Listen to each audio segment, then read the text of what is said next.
So welcome students, मैं सूर्य प्रकाश लेकर आ गया हूं तुम्हारे लिए क्लास 9 साइंस के केमिस्ट्री का पहला चैप्टर। यस, मोशन चैप्टर को तुम सबने बहुत प्यार दिया। अब हम आ चुके हैं अपने केमिस्ट्री के पहले चैप्टर पे, मैटर इन आवर सराउंडिंग। और तुम्हें पता है ये एनसीईआरटी की लाइन बाय लाइन सीरीज है और इस सीरीज के अंदर मैं एनसीईआरटी की हर लाइन को एक्सप्लेन करूंगा, ईच एंड एवरी लाइन को एक्सप्लेन करूंगा। और मैंने अपनी एनसीईआरटी के अंदर पहले ही इंपॉर्टेंट लाइंस को हाईलाइट कर लिया है, बट हम सिर्फ इंपॉर्टेंट ही नहीं पढ़ेंगे, मैं लाइन 1 से लेकर लास्ट लाइन तक तुम्हें प्रॉपर एक्सप्लेन करने वाला हूं। तो ये सीरीज तुम्हारे लिए बहुत ज्यादा इंपॉर्टेंट है, या जो बच्चे आईआईटी जेईई और नीट की प्रिपरेशन कर रहे हैं और अपना फंडामेंटल क्लियर करना चाहते हैं कि 9th और 10th में फंडामेंटल पूरी तरह से क्लियर हो जाए, क्योंकि एनसीईआरटी ना एक बहुत इंपॉर्टेंट टर्म्स है। एनसीईआरटी से क्वेश्चंस पूछे जाते हैं, आईआईटी जेईई तक पूछे जाते हैं। तो फंडामेंटल क्लियर हो या तुम्हें 9th में सिर्फ स्कूल एग्जाम देना हो, उसके लिए भी ये वीडियो तुम्हारे लिए बहुत इंपॉर्टेंट है। वीडियो लेंथी होगा क्योंकि हम लाइन बाय लाइन एक्सप्लेन करेंगे, तो जरूरी नहीं है कि ये पूरा वीडियो तुम एक दिन में देखो। आज आधा पार्ट क्लियर कर लो, कल आधा पार्ट क्लियर कर लेना, या अपने स्कूल के अकॉर्डिंग कर लेना। स्कूल में जैसे आज फर्स्ट पेज पढ़ाया गया या सेकंड पेज तक पढ़ाया गया, तो आज तुम भी फर्स्ट और सेकंड पेज पढ़ लेना, उसके बाद नेक्स्ट पढ़ लेना। लेकिन करना जरूर, क्योंकि एनसीईआरटी अगर लाइन बाय लाइन आ गई ना, तुम्हें रेफरेंस बुक की भी जरूरत नहीं पड़ती है। बहुत अच्छी बुक है एनसीईआरटी, और ये मैं गारंटी के साथ कह सकता हूँ। तो मैं सूर्य प्रकाश, आज हम स्टार्ट करने वाले हैं मैटर इन अवर सराउंडिंग, और हमारा फर्स्ट पैराग्राफ। पहले तो मैं एक ब्रीफ बता दूं कि ये चैप्टर किन चीजों के अराउंड घूमेगा। हमारे आसपास जितनी भी चीजें हैं वो सब किसी न किसी चीज से बनी हुई है, कुछ मैटर से बनी हुई है। वो मैटर 3 टाइप के होते हैं। तीनों मैटर्स की प्रॉपर्टी, तीनों मैटर्स की क्वालिटी, तीनों मैटर के ऊपर टेम्परेचर का क्या फर्क पड़ता है, तीनों मैटर के ऊपर प्रेशर का क्या फर्क पड़ता है, क्या तीनों मैटर आपस में कन्वर्ट होते हैं, ये सारी चीजें हम इस चैप्टर में पढ़ने वाले हैं। और जितनी भी एक्टिविटी होगी, एक्टिविटी को मैं एक्सप्लेन तो करूंगा, लेकिन प्रॉपर एक्टिविटी का हमें अलग तुम भी हाईलाइट कर लेना, सो दैट तुम्हारी बुक ही बहुत अच्छी हो जाएगी। क्लियर? चलो, तो we look as we look at our surroundings, we see a large variety of things with different shape, size and textures। हमारे आसपास जितनी भी चीजें हम देखते हैं वो बहुत अलग अलग वैरायटीज में है। लाइक उनका वो क्या कहते हैं, शेप अलग अलग है, उनका साइज अलग अलग है, उनका टेक्सचर अलग अलग है। जैसे ये पेन ही ले लो, इसका साइज अलग है, ये वॉच ले लो, इसका साइज और शेप अलग अलग है, टेक्सचर अलग है। Everything in this universe is made up of metal, material. यानी जितनी भी चीजें इस यूनिवर्स के अंदर हैं वो सब के सब एक मटेरियल से बनी हुई हैं, विच साइंटिस्ट्स हैव नेम मैटर। यानी उसी चीज को, मटेरियल को ही, जिस मटेरियल से बनी होती हैं उन सारी चीजों को हम कहते हैं मैटर। फॉर एग्जाम्पल, ये किसी न किसी मटेरियल से बना होगा तो ये क्या है, एक मैटर है। ये रिमोट किसी न किसी मटेरियल से बना होगा, ये क्या हो गया, एक मैटर है। यानी साइंटिस्ट हर उस चीज को मैटर बोलते हैं जो यूनिवर्स के अंदर किसी न किसी मटेरियल से बना होता है। बात समझ में आई? आगे बढ़ते हैं। The air we breathe, the food we eat, the stone, cloud, stars, planets and the animals, even a small drop of water are a particle of sand. ये जितनी भी चीजें हैं, चाहे तुम क्लाउड ले लो, स्टार्स ले लो, प्लैनेट्स ले लो, स्टोन्स ले लो, जितनी भी चीजें हैं ये सब, एवरीथिंग इज मैटर। यानी इस यूनिवर्स के अंदर चाहे कोई लिविंग थिंग्स हो या नॉन लिविंग थिंग्स हो, सब के सब मैटर ही है। उन सब को हम कहते हैं मैटर। अब आती है इंपॉर्टेंट लाइन, जो मैंने हाईलाइट कर रखा है ये इंपॉर्टेंट लाइन है, बाकी जो मैं अंडरलाइन कर रहा हूं ये तो जस्ट फॉर टीचिंग कर रहा हूं। ठीक है? तो तुम भी अपनी एनसीईआरटी के अंदर वही लाइन अंडरलाइन करना जो मैंने हाईलाइट कर रखी है। ठीक है? We can also see as we look around that all the things mentioned above occupy space and have mass. In other words, they have both mass and volume। यानी इनके कहने का मतलब क्या है, ये एक थिंग है यूनिवर्स के अंदर, ये एक ऑब्जेक्ट है जो किसी ना किसी मटेरियल से बना हुआ है, इसलिए इसको हम मैटर बोल रहे हैं। और ये मैटर इस यूनिवर्स के अंदर या इस स्पेस के अंदर एक स्पेस ऑक्यूपाई कर रहा है, जितना भी इसका स्पेस है वो ऑक्यूपाई कर रहा है। ठीक है, समझ में आ गया सर? दूसरा, इसका कुछ ना कुछ मास होगा। बिल्कुल होगा सर। तो इनके कहने का मतलब ये है, एनसीईआरटी के बुक के कहने का मतलब ये है कि हमारे पास जो भी ऑब्जेक्ट है, यानी जो भी मैटर है, उसके पास मास और उसका अपना स्पेस ऑक्यूपाई करता है वो, यानी इसको हम अदर तरीके से कहें तो everything that in universe occupy space and have their own mass is called matter. दुनिया के अंदर, इस यूनिवर्स के अंदर जितनी भी चीजें हैं जो मास कंटेन करता है और उसका अपना खुद का स्पेस ऑक्यूपाई करता है, उसको हम मैटर बोलते हैं। समझ में आ गई बात? चलिए, अब यहाँ पे दो वर्ड यूज किए हैं, मास और वॉल्यूम। स्पेस ऑक्यूपाई करने का मतलब वॉल्यूम होता है। तो मास और वॉल्यूम होता क्या है, इसको हम अभी आगे पढ़ेंगे। तुम्हारी बुक में ही इन चीजों को एक्सप्लेन किया गया है। कहाँ एक्सप्लेन किया है, मैं यही दिखाने के लिए इसको भी थोड़ा आगे एक्सप्लेन करूंगा। ठीक है, चलिए अब आ रही आती नेक्स्ट पैराग्राफ की। नेक्स्ट पैराग्राफ में देखो क्या बोला है इन्होंने, since early time human beings have been trying to understand their surroundings. अगर हम स्टार्टिंग की बात करें, एंशिएंट पीपल की बात करें, तो वो धीरे धीरे अपने एनवायरनमेंट को, अपने एटमॉस्फेयर को, अपने सराउंडिंग्स को समझने की कोशिश कर रहे थे और समझते समझते उन्हें कुछ चीजें पता भी चली, यानी अर्ली इंडियन फिलिसिक एलिमेंट्स। अब ये अर्ली इंडियन फिलोसोफर्स की बात कर रहे हैं। मैं पहले बता दूं, फिलोसोफर्स साइंटिस्ट नहीं होते। फिलोसोफर्स चीजों को ऑब्जर्व करते हैं, कुछ बुक्स को रीड करते हैं और उस टॉपिक के ऊपर अपना व्यू देते हैं। Either the view is certified scientifically और नॉट, इससे उनको मतलब नहीं होता। उन्होंने सिर्फ व्यू दे दिया अपना, उसके पीछे लॉजिक के टाइम पे सिर्फ थ्योरी होती है। तो फिलोसफर्स हम उनको कहते हैं। तो अर्ली इंडियन फिलोसफर जो थे, उन्होंने ये बताया कि जो भी मैटर होता है वो टोटल 5 एलिमेंट से मिलकर बना होता है। ये वही 5 एलिमेंट हैं, कौन कौन से, जिसको हम बोलते हैं पंचतत्व। क्या बोलते हैं? पंचतत्व। क्या बोलते हैं? पंचतत्व। 5 एलिमेंट्स मींस पंचतत्व। क्लियर? अब ये कौन कौन से हैं? Air, earth, fire, sky and water. कौन कौन से? हवा, अर्थ, आग, आकाश और पानी। ये 5 एलिमेंट्स हैं जिनको हम पंचतत्व बोलते हैं। ठीक है, पहले के लोग यही सोचते थे कि इन्हीं सारी चीजों से सब कुछ मिलकर बना होता है। According to them everything living और non living was made up of these 5 basic elements. और उनके अकॉर्डिंग ये 5 चीजें से ही मिलकर सारे के सारे एलिमेंट बने होते हैं। एंशिएंट ग्रीक फिलोसफर की अगर हम बात करें, ग्रीक फिलोसफर्स की, तो had arrived to at a similar classification of matter. तो जो ग्रीक फिलोसफर्स है ना, उन्होंने भी सेम इन्हीं टॉपिक्स की बात की थी। सेम यही बताया था कि पंच तत्वों से मिलकर ही, मतलब उन्होंने अपनी लैंग्वेज में बताया होगा कि पंच तत्वों से मिलकर ही हमारा एक कोई भी मैटर प्रिपेयर होता है। ठीक है, मॉडर्न डे की बात करें तो मॉडर्न डे में अब आ गए हमारे साइंटिस्ट। साइंटिस्ट कोई बात बताते हैं तो प्रूफ के साथ बताते हैं, तो हमें साइंटिस्ट वाली बात लर्न करनी होती है। ठीक है, तो modern day scientist have evolved 2 types of classification of matter based on their physical properties and the chemical properties। भाई साहब, अब आ गई बात, साइंटिफिकली शुरू हो गई बात। अभी तक हम बेसिक देख रहे थे कि क्या क्या चीजें लोग पुराने टाइम पे सोच रहे थे। फॉर एग्जांपल, जैसे ये पेन है, तो इस पेन को क्लासिफाई किया गया दो अलग अलग पार्ट्स के बेसिस पे। पहला, इसकी फिजिकल प्रॉपर्टी क्या है, एंड दूसरा, इसकी केमिकल प्रॉपर्टी क्या है। तो 2 कैटेगरीज को डिवीजन मिला, physical properties and the chemical properties. Clear? आगे आते हैं हम नेक्स्ट पैराग्राफ के ऊपर। चलो, अब बोला है, in this chapter we shall learn about matter based on its physical property, chemical aspect of matter will be taken up in subsequent chapter. देखो क्या बोला इन्होंने ये बोला कि इस चैप्टर के अंदर, यानी जो हमारा मैटर इन अवर सराउंडिंग वाला चैप्टर है, इस चैप्टर के अंदर हम अभी सिर्फ और सिर्फ किसी मैटर की फिजिकल प्रॉपर्टी पे काम करेंगे, यानी फिजिकल प्रॉपर्टीज के बारे में स्टडी करेंगे। केमिकल प्रॉपर्टीज हम आगे के चैप्टर्स में पढ़ेंगे। चलो, ये भी बहुत अच्छी बात है, एक साथ हमारे पास बर्डन नहीं है। तो पहली हेडिंग 1.1 हमारे पास क्या आती है? Physical nature of matter. किसी मैटर का फिजिकल नेचर क्या होता है? तो किसी मैटर का फिजिकल नेचर का पहला पॉइंट है, matter is made up of a particles. यानी कि जितने भी मैटर्स हैं सब छोटे छोटे पार्टिकल से मिलके बने होते हैं। फॉर एग्जांपल, इसको एक ऐसा समझते हैं, मतलब एक रियल एग्जांपल देने की कोशिश कर रहा हूं मैं। जैसे लड्डू होता है ना, लड्डू छोटी छोटी बूंदी से बना होता है।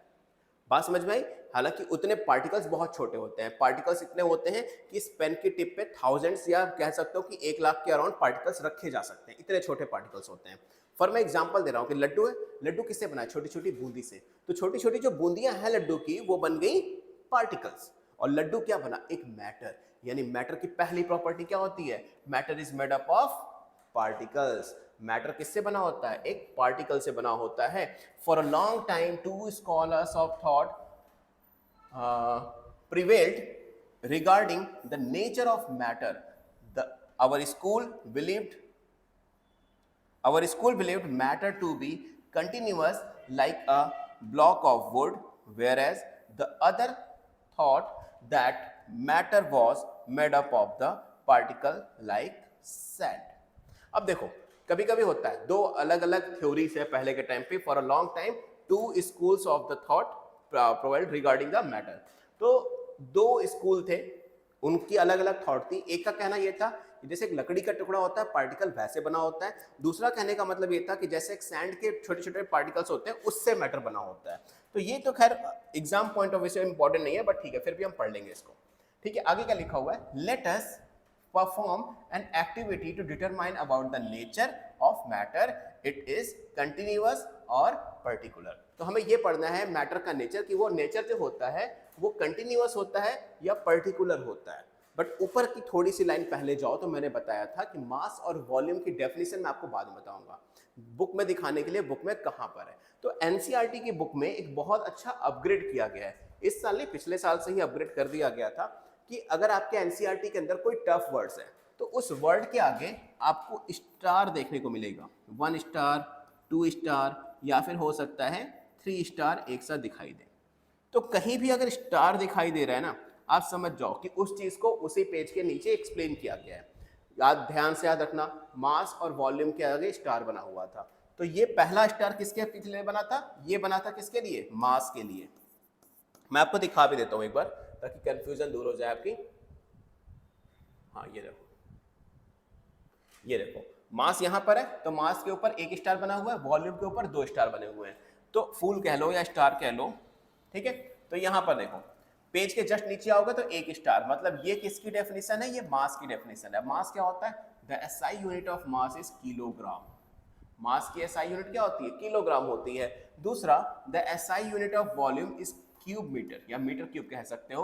The common unit of measuring volume पर litre such that 1 litre is equal to 1 decametre cube and 1 litre is equal to 1000 millilitre and 1 ml is equal to 1 centimetre cube. ये बेसिक हमारा कन्वर्जन है, जो आगे अभी क्वेश्चंस वगैरह आएंगे तो हम देख लेंगे। क्लियर? डेफिनेशन मिल गई। चलिए अब आगे बढ़ते हैं। अब इस एक्टिविटी से समझते हैं हम कि हमारे पास जो एक्टिविटी है इसमें बेसिकली क्या कह रहा है। तो देखो मैंने तुम्हें प्रॉमिस किया कि एक्टिविटी से रिलेटेड मैं एक अलग से वीडियो डालूंगा जिसमें तुम्हारी सारी एक्टिविटी बहुत अच्छे से एक्सप्लेन होगी, ठीक है।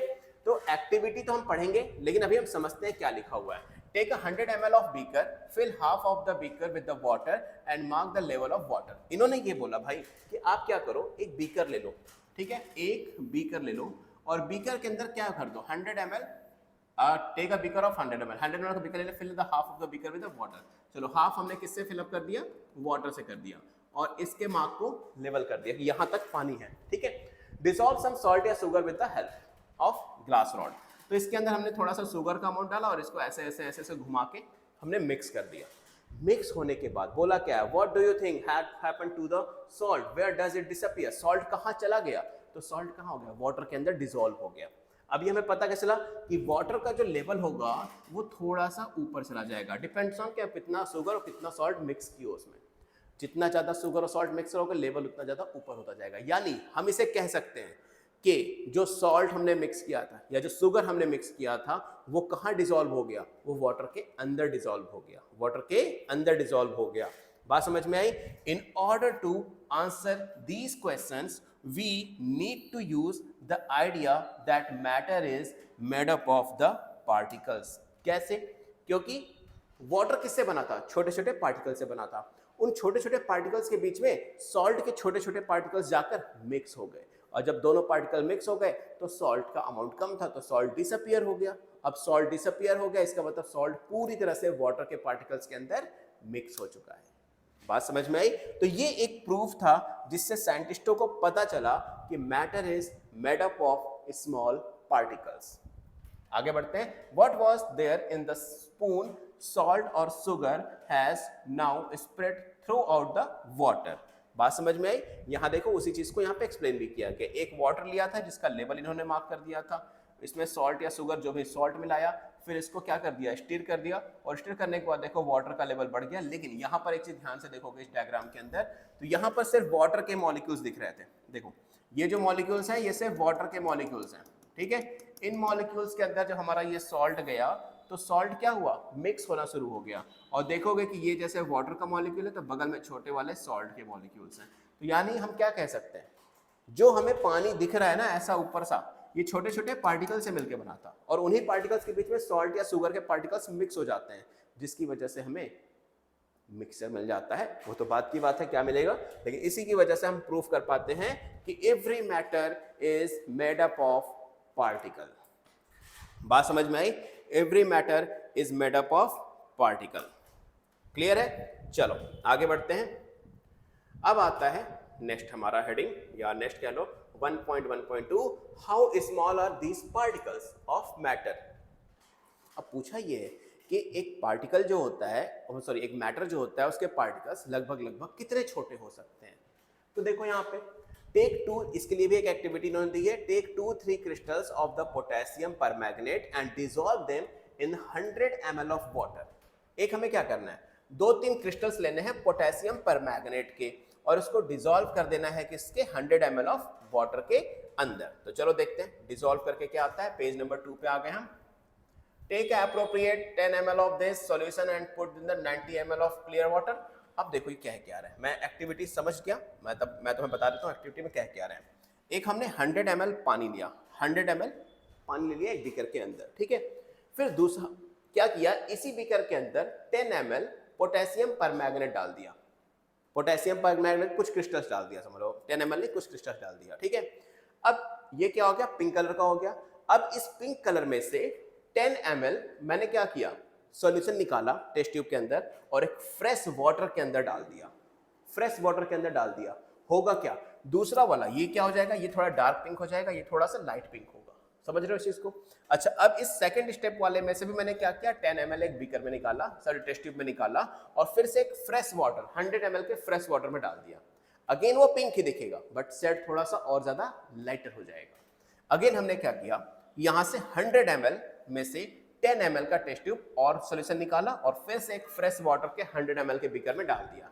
अगेन हमारा सेट पिंक ही होगा, लेकिन और ज्यादा लाइटर पिंक हो जाएगा।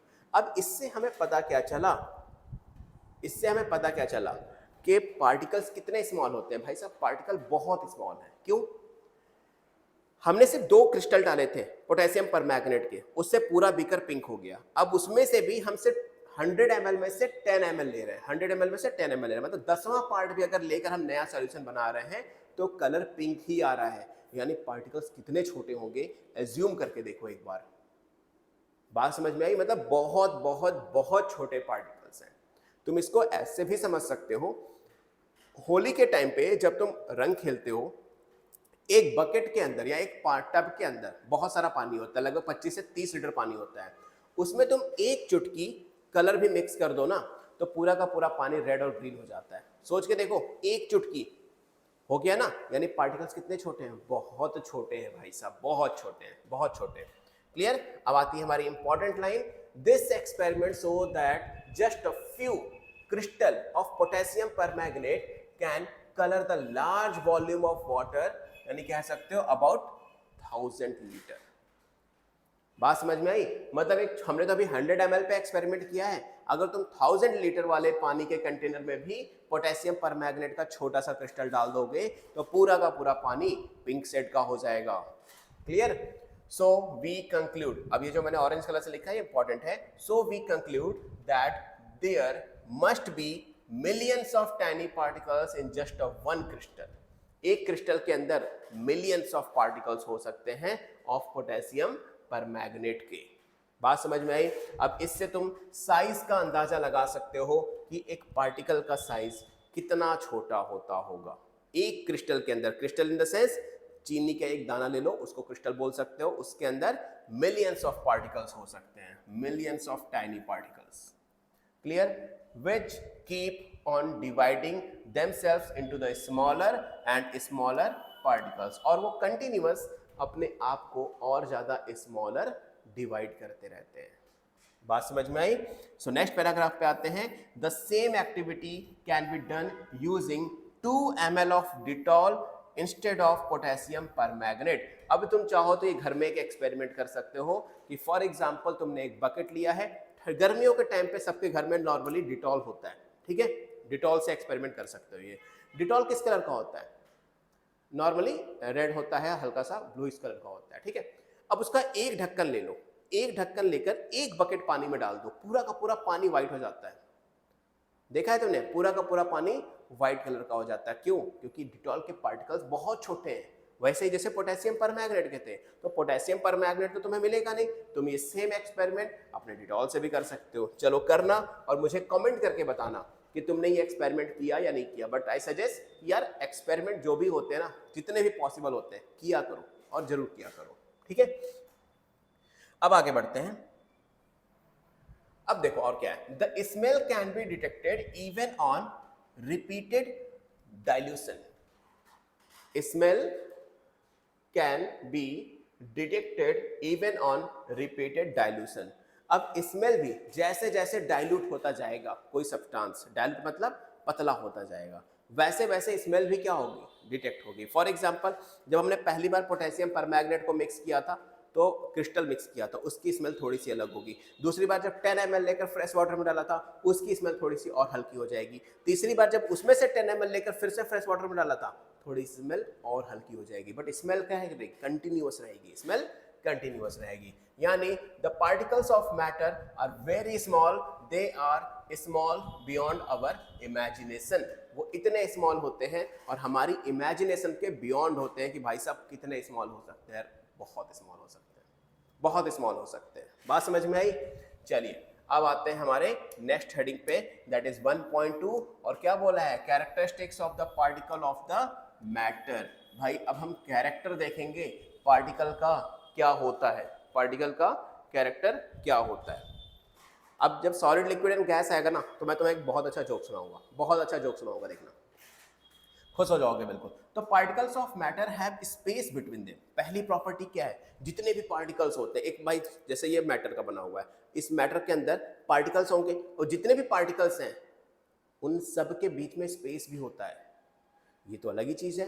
एक तो पार्टिकल्स इतने छोटे, एक क्रिस्टल के अंदर मिलियंस ऑफ पार्टिकल्स, और उन मिलियंस ऑफ पार्टिकल्स के बीच में स्पेस भी। समझते हैं? ये पहली प्रॉपर्टी है किसकी?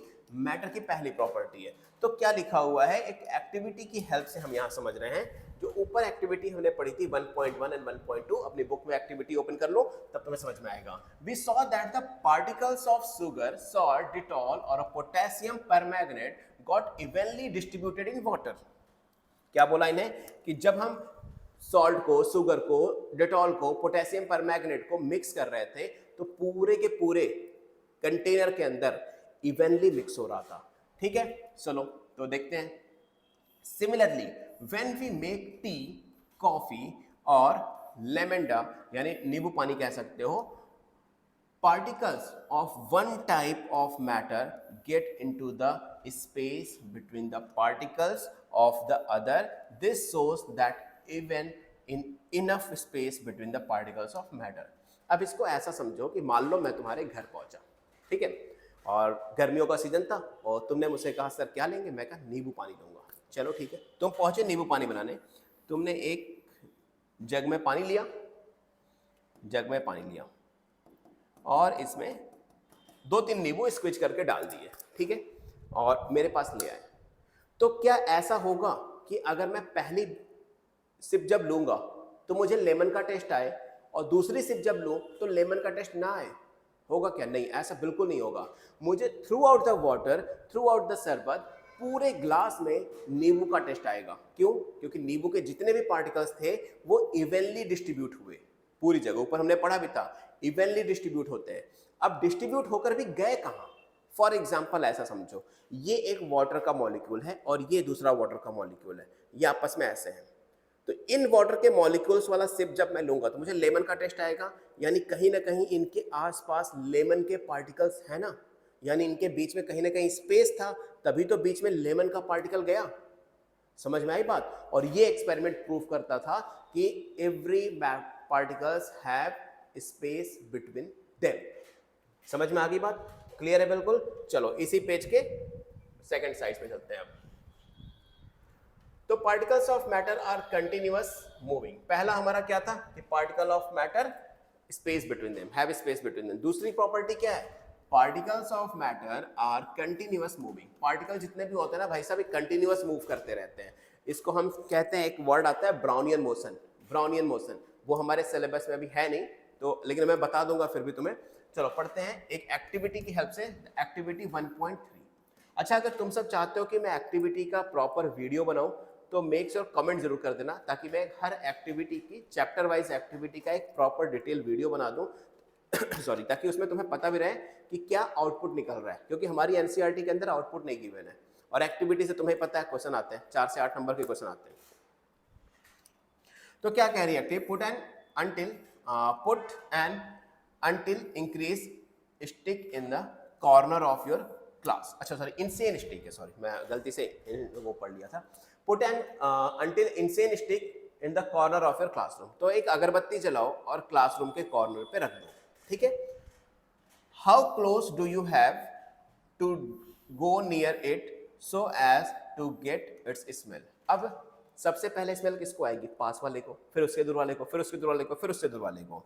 Now light the increase insane stick, what happened? बताओ मुझे एक चीज बताओ। इनके कहने का मतलब यह है कि put an unlit incense stick. तो एक क्या करो, पहले अगरबत्ती जलाओ नहीं, पहले ना अगरबत्ती को कॉर्नर पे ऐसे ही रख दो बिना जलाए हुए। अब देखो कि क्या उसकी खुशबू ज्यादा आ रही है, एक फील करके देखो, ठीक है। आई नहीं आई डजंट मैटर। अब उसी अगरबत्ती को जला दो और अब देखो उसकी स्मेल कैसी आ रही है। किसमें जल्दी आएगी? जब वो लाइटेड होगी। तो do you get the smell sitting at a distance? Record your observation. अपनी ऑब्जर्वेशन रिकॉर्ड भी करनी है। तो देखो जब भी आप क्या करोगे, जलाओगे उस अगरबत्ती को, तो वो क्या होगी? जल्दी स्प्रेड होगी। यानी कहीं ना कहीं वो मोशन तब भी कर रहे थे, उसके पार्टिकल की जो स्मेल तब भी आ रही थी हमें, लेकिन अब लाइट करने के बाद उसकी स्मेल ज्यादा आ रही है। रीजन? क्योंकि लाइट करने के बाद उसके बीच में जो लिखा हुआ है मूविंग, ये मूवमेंट ज्यादा तेजी से होने लगा। समझ रहे हो इस चीज को?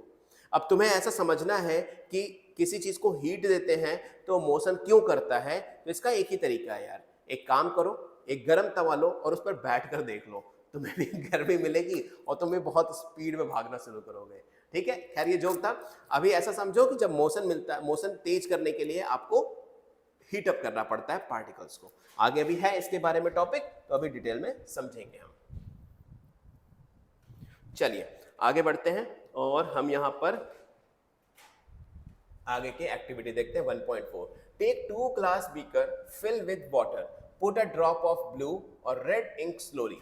क्या करो, एक ग्लास ले लो, ग्लास का बीकर ले लो, उसको वाटर से फुल कर दो और उसमें एक ब्लू और रेड कलर का इंक डाल दो, ठीक है। And carefully along the side of the first beaker and honey in the same way in the second beaker. और दूसरे वाले में क्या करो, बीकर में फर्स्ट बीकर मतलब along the side, first beaker के साइड में एक और बीकर लो, उसमें हनी डालो, उसी तरीके से सेम तरीके से बिल्कुल slowly. Leave them undisturbed in your house और in a corner of the class. अब इस चीज को चाहे तो अपने घर में कर रहे हो तो घर में रख लो, क्लासरूम में कर रहे हो तो क्लास के कॉर्नर में रख लो, लेकिन उसको डिस्टर्ब नहीं करना है, मतलब ऐसे सेकी नहीं करना है, ठीक है। What do you observe immediately after adding the ink drop? तो तुम्हें जैसे इंक ड्रॉप तुमने उसमें ऐड किया, तुम्हें क्या फील हुआ?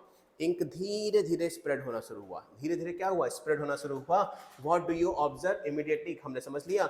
हाउ मेनी आवर्स और a day does it takes for a colour और a ink to spread evenly throughout the water? अब तुम काउंटिंग कर लो कि भाई मैंने 10 बजे ये एक्सपेरिमेंट के लिए बीकर को कॉर्नर पे रख दिया था, 11 बज गए, 12 बज गए, 1 बज गए, 2 बज गए, 3 बज गए, 5 बजे तक मैंने जब बीकर को देखा तो बीकर के अंदर पूरा वाटर ब्लू या रेड जो भी कलर डाला था उस कलर का हो चुका है 5 बजे तक। मतलब हमें कितने घंटे लगे? 7 घंटे लगे। यानी 7, मैं एक अप्रॉक्सीमेट टाइम बता रहा हूँ, 7 घंटे लगे। तुमने टाइम नोट कर लिया कि 7 घंटे के अंदर इवनली डिस्ट्रीब्यूट हो चुका है। बात समझ में आई? अब समझना। अब activity 1.5, drop a crystal of copper sulphate और potassium permanganate into the glass of hot water. अब तुम सेम वही काम जो पहले किए थे, चाहे तुम ब्लू और रेड कलर से भी कर सकते हो, बट इन्होंने इस बार क्या ले लिया है, कॉपर सल्फेट ले लिया और पोटेशियम परमैंगनेट ले लिया है। बट इस बार सबसे खास चीज क्या है, पानी गर्म है, पानी गर्म है, हॉट वाटर है हमारे पास, ठीक है। And another container cold water, और दूसरे कंटेनर में एक कोल्ड वाटर ले लो, मतलब एक कंटेनर में गर्म पानी लो, एक कंटेनर में कोल्ड वाटर ले लो, और दोनों के अंदर पोटेशियम परमैंगनेट या फिर कॉपर सल्फेट मिक्स करो। Do not stir the solution, और सॉल्यूशन को सेक नहीं करना है या स्टिर नहीं करना है, ठीक है। Allow the crystal to settle at the bottom, और कोशिश करो रोक के रखो कि सारे सारे क्रिस्टल्स बॉटम में सेटल हो जाएं।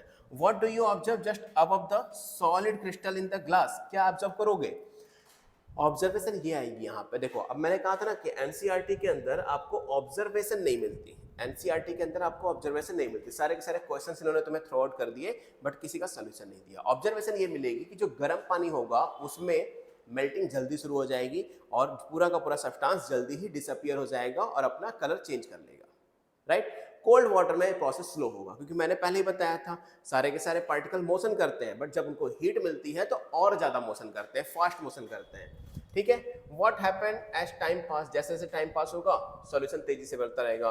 What does it suggest about the particle of the solid in the liquid, does the rate of the mixing change with the temperature, why and how. तो यस, टेम्परेचर जब बढ़ता है तो mixing जल्दी होती है, टेम्परेचर जब स्लो होता है तो मिक्सिंग स्लो होती है।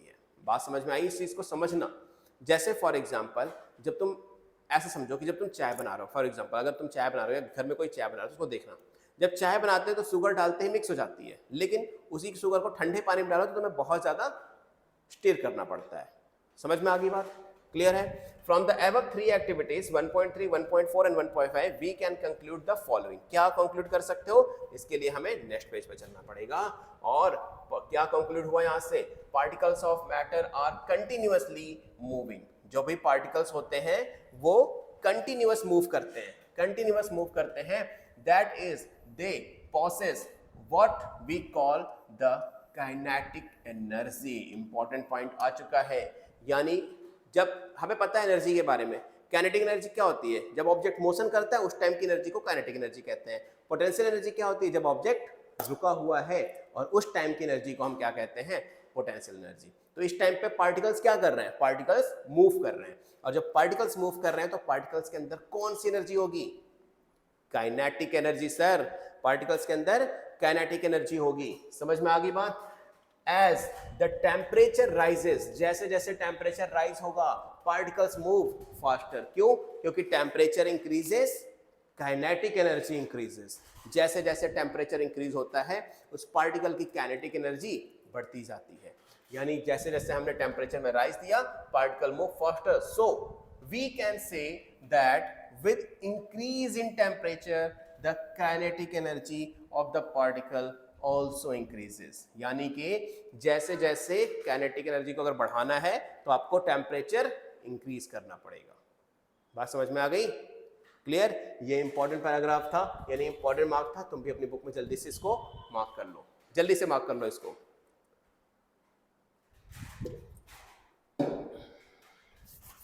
चलो आगे पैराग्राफ पे आते हैं।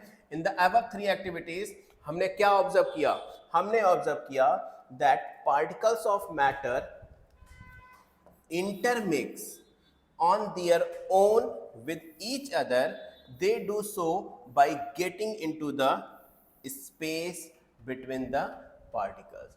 अब दो मैटर है भाई साहब, दो मैटर आपस में मिक्स कब होंगे, जब दोनों के बीच में स्पेस होगा। अगर इन चार फिंगर्स के बीच में स्पेस ना होता तो मैं अपनी ये 4 फिंगर अंदर एडजस्ट कर पाता, नहीं कर पाता ना। ये कब एडजस्ट हुई, जब इसके बीच में स्पेस था। अब ये मान लो ऐसे है, मैं नहीं कर पाऊंगा स्पेस के अंदर, यानी पार्टिकल्स के बीच में स्पेस है तभी दूसरे पार्टिकल्स अंदर सेटल हो पा रहे हैं, क्लियर। सो दिस मैं थोड़ा सा ऊपर कर लेता हूं। This intermixing of the particles of the two different type of matter on their own is called diffusion। बहुत अच्छा पॉइंट है ये, ध्यान से समझना और बहुत अच्छे से मार्क कर लेना। This intermixing of particles of two different type of matter on their own is called diffusion। एक तरफ चीनी लिया, एक तरफ पानी लिया, दोनों अलग अलग टाइप के सब्सटेंस हैं, अलग अलग टाइप के मैटर्स हैं, एक सॉलिड और एक लिक्विड है, हम समझ सकते हैं, अभी आगे बाद में बात करेंगे, बट दोनों अलग टाइप के मैटर्स हैं, दोनों आपस में मिक्स हो गए। और दो अलग टाइप के मैटर्स जब आपस में मिक्स होते हैं तो उसको हम बोलते हैं डिफ्यूजन। क्या बोलते हैं? डिफ्यूजन, मतलब मिक्स हो जाना, डिफ्यूज हो जाना। उसमें से एक क्या हुआ? दिखाई देना बंद हो गया, डिफ्यूज हो गया। बात समझ में आई? We also observe that on heating diffusion become faster, यानी अगर हम टेम्परेचर इंक्रीज करते हैं तो हमारा डिफ्यूजन भी क्या होता है? इंक्रीज हो जाता है, क्योंकि डिफ्यूजन क्या है? मिक्सिंग ही तो है। और हमें पता है भी कि टेम्परेचर बढ़ाने से काइनेटिक एनर्जी बढ़ती है, और काइनेटिक एनर्जी बढ़ेगी तो पार्टिकल तेजी से मूव करेगा, और पार्टिकल तेजी से मूव करेगा तो डिफ्यूजन जल्दी हो जाएगा। Simple as that. तो इंपॉर्टेंट पैराग्राफ मार्क कर लेना, इससे क्वेश्चन अच्छे से आते हैं। अब आते हैं next, particle of the matter attract each other. हमने पढ़ा था, हम पढ़ क्या रहे, याद है तुम्हें? कैरेक्टरिस्टिक्स ऑफ पार्टिकल पढ़ रहे हैं। पहला क्या था? पहला कौन बताएगा मुझे? पहला क्या था हमारे पास, दूसरा क्या था, और तीसरा हमारे पास अब आ चुका है। पहला क्या था? छोटे छोटे पार्टिकल से मिलकर बना था, इसमें मैंने लड्डू वाला एग्जांपल दिया था। दूसरा स्पेस बिटवीन देम, जिसमें अभी हम पढ़ के आए हैं। और तीसरा क्या हो गया? Particles of matter attract each other. जितने भी पार्टिकल्स होते हैं उन सब के मैटर आपस में एक दूसरे को अट्रैक्ट करके रखते हैं। तो इसके लिए भी हम क्या करते हैं? एक एक्सपेरिमेंट या एक्टिविटी समझ लो करते हैं। और क्या लिखा हुआ है? Play this game in the field, make 4 group and form human chain as a suggested. तो 4-5 दोस्तों को बुला लेना और चैन जैसे बोल रहे हैं वैसे बनाना। पहली चैन कैसे बनेगी? The first group should hold each other from the back. जैसे इन फोटोज में बैक से होल्ड कर रखा है ना, ऐसे अपने दोस्तों को साइड में होल्ड करके रखना, चारों के चारों दोस्त, ठीक है? जैसे for example Indu miss me dance होता है, छोड़ो ये सब पढ़ने की जरूरत नहीं है, ये पढ़ते हैं, सेकंड पॉइंट पढ़ते हैं। द सेकंड ग्रुप जो हमें बनाना है शुड होल्ड डांस to form the human chain. The second group should hold hand. और जो दूसरा ग्रुप बनाना है, पहले ग्रुप में क्या था? हमने बैक होल्ड करके रखी थी, दूसरे ग्रुप में हमें सिर्फ हाथ होल्ड करके रखना है और एक चैन बनानी है। अच्छा, द थर्ड ग्रुप बनाना है should form a chain by touching each other with only their finger tip. और तीसरा ग्रुप पता है कैसे बनाना है? तीसरा ग्रुप ऐसा, ये फिंगर है, ये मेरे दोस्त की फिंगर है, हमने ऐसे हाथ कर लिया है, तो दूसरा वाला दोस्त मेरा ऐसे फिंगर से टच करेगा और ऐसे चैन बनाना है। बात समझ में आई? ठीक है। Now the fourth group of students should run around the try to break the 3 human chains. अब जो चौथा ग्रुप बनेगा वो क्या करेगा? इन सारे दोस्तों जो चैन बना के बैठे थे, एक जो बैक से होल्ड करके रखे थे, एक जो हाथ होल्ड करके रखे थे, और एक जो फिंगर टिप होल्ड करके रखे थे, इन तीनों को ब्रेक करने की कोशिश करेगा। सबसे पहले कौन सा ब्रेक हो जाएगा भाई? ये फिंगर टिप वाला। क्यों? क्योंकि जस्ट फॉर टच था यहाँ पे, जैसे ही खींचेंगे छूट जाएगा। उसके बाद ये जो हाथ होल्ड करके रखा था ये छूटेगा। और तीसरे नंबर पे सबसे टफ बॉन्ड किसका बना होगा? जो कमर होल्ड करके रखे हैं, उनको छुड़ाना मुश्किल हो जाएगा, है ना? समझ में आया? Which group was the easiest to break? भाई वही फिंगर टिप वाला, हमें पता है अच्छे से। चलो नेक्स्ट इस पे आते हैं। नेक्स्ट क्या पैराग्राफ वही है, बस हम नेक्स्ट वाले पे आते हैं, ठीक है। If we consider each students as a particle of matter, मान लेते हैं कि जितने भी स्टूडेंट थे वो सब पार्टिकल ऑफ मैटर थे, then in which group of particle hold each other with the maximum force? कौन से वाले? जो बैक से होल्ड करके रखे थे, उनके पास मैक्सिमम फोर्स था एक दूसरे को होल्ड करने का। क्लियर? अब दूसरी एक्टिविटी है, take an iron nail and piece of the chalk and the rubber band. हमें क्या करना है? आयरन नेल लेनी है, आयरन की नीडल लेनी है, पीस ऑफ चॉक लेनी है एंड रबर बैंड लेना है। Try breaking them by the hammering, cutting और स्ट्रेचिंग। अब उनको या तो तुम हैमरिंग करो, पीटो, या तो फिर कट करो या स्ट्रेच करो, कैसे भी करके उनको तोड़ना है तुम्हें। In which of the above 3 substance do you think the particle are hold together with the greatest force? तुम्हें क्या लगता है किसके थ्रू होगा? इसका आंसर तुम कमेंट करके बताना मुझे। इसका आंसर कमेंट करके बताना कि एक चॉक, आयरन पीस या आयरन नीडल ले लो और एक रबड़, तीनों में से किसको ब्रेक करना में ज्यादा फोर्स की जरूरत पड़ेगी? ठीक है, कमेंट करके बताना मुझे। नेक्स्ट एक्टिविटी 1.8 आती है, take some water in the container, try cutting the surface of the water with your finger. आराम से कट हो जाएगी। एक बीकर में पानी लिया, पानी के सरफेस को कट करो फिंगर से, कट हो जाएगी आराम से। Where do you able to cut the surface of the water, भाई हम कट करने की कोशिश तो करेंगे लेकिन वापस से सर्फेस क्या हो जाएगा, ज्वाइन हो जाएगा, just because of water. What could be the reason behind the surface of water remain together, क्यों, क्योंकि उनके पार्टिकल्स जो है ना वापस में एक दूसरे को अट्रैक्ट कर रहे हैं. और हम थर्ड प्रॉपर्टी क्या पढ़ रहे थे, the particles of matter attract each other, यानी हम पानी को ऐसे कट भी कर रहे हैं तो वापस से जो मॉलिक्यूल्स हैं, वापस से जो पार्टिकल्स है सॉरी, वो एक दूसरे को क्या कर रहे हैं, अट्रैक्ट कर ले रहे हैं, वापस से लेवल बराबर कर ले रहे हैं. बात समझ में आई. The above three activities suggest that particles of matter have force acting between them, यानी जितने भी पार्टिकल्स हैं वो सब आपस में एक दूसरे के ऊपर फोर्स लगाते हैं, फोर्स लगाते हैं. बात समझ में आई. Have force acting between them and this force keeps the particles together.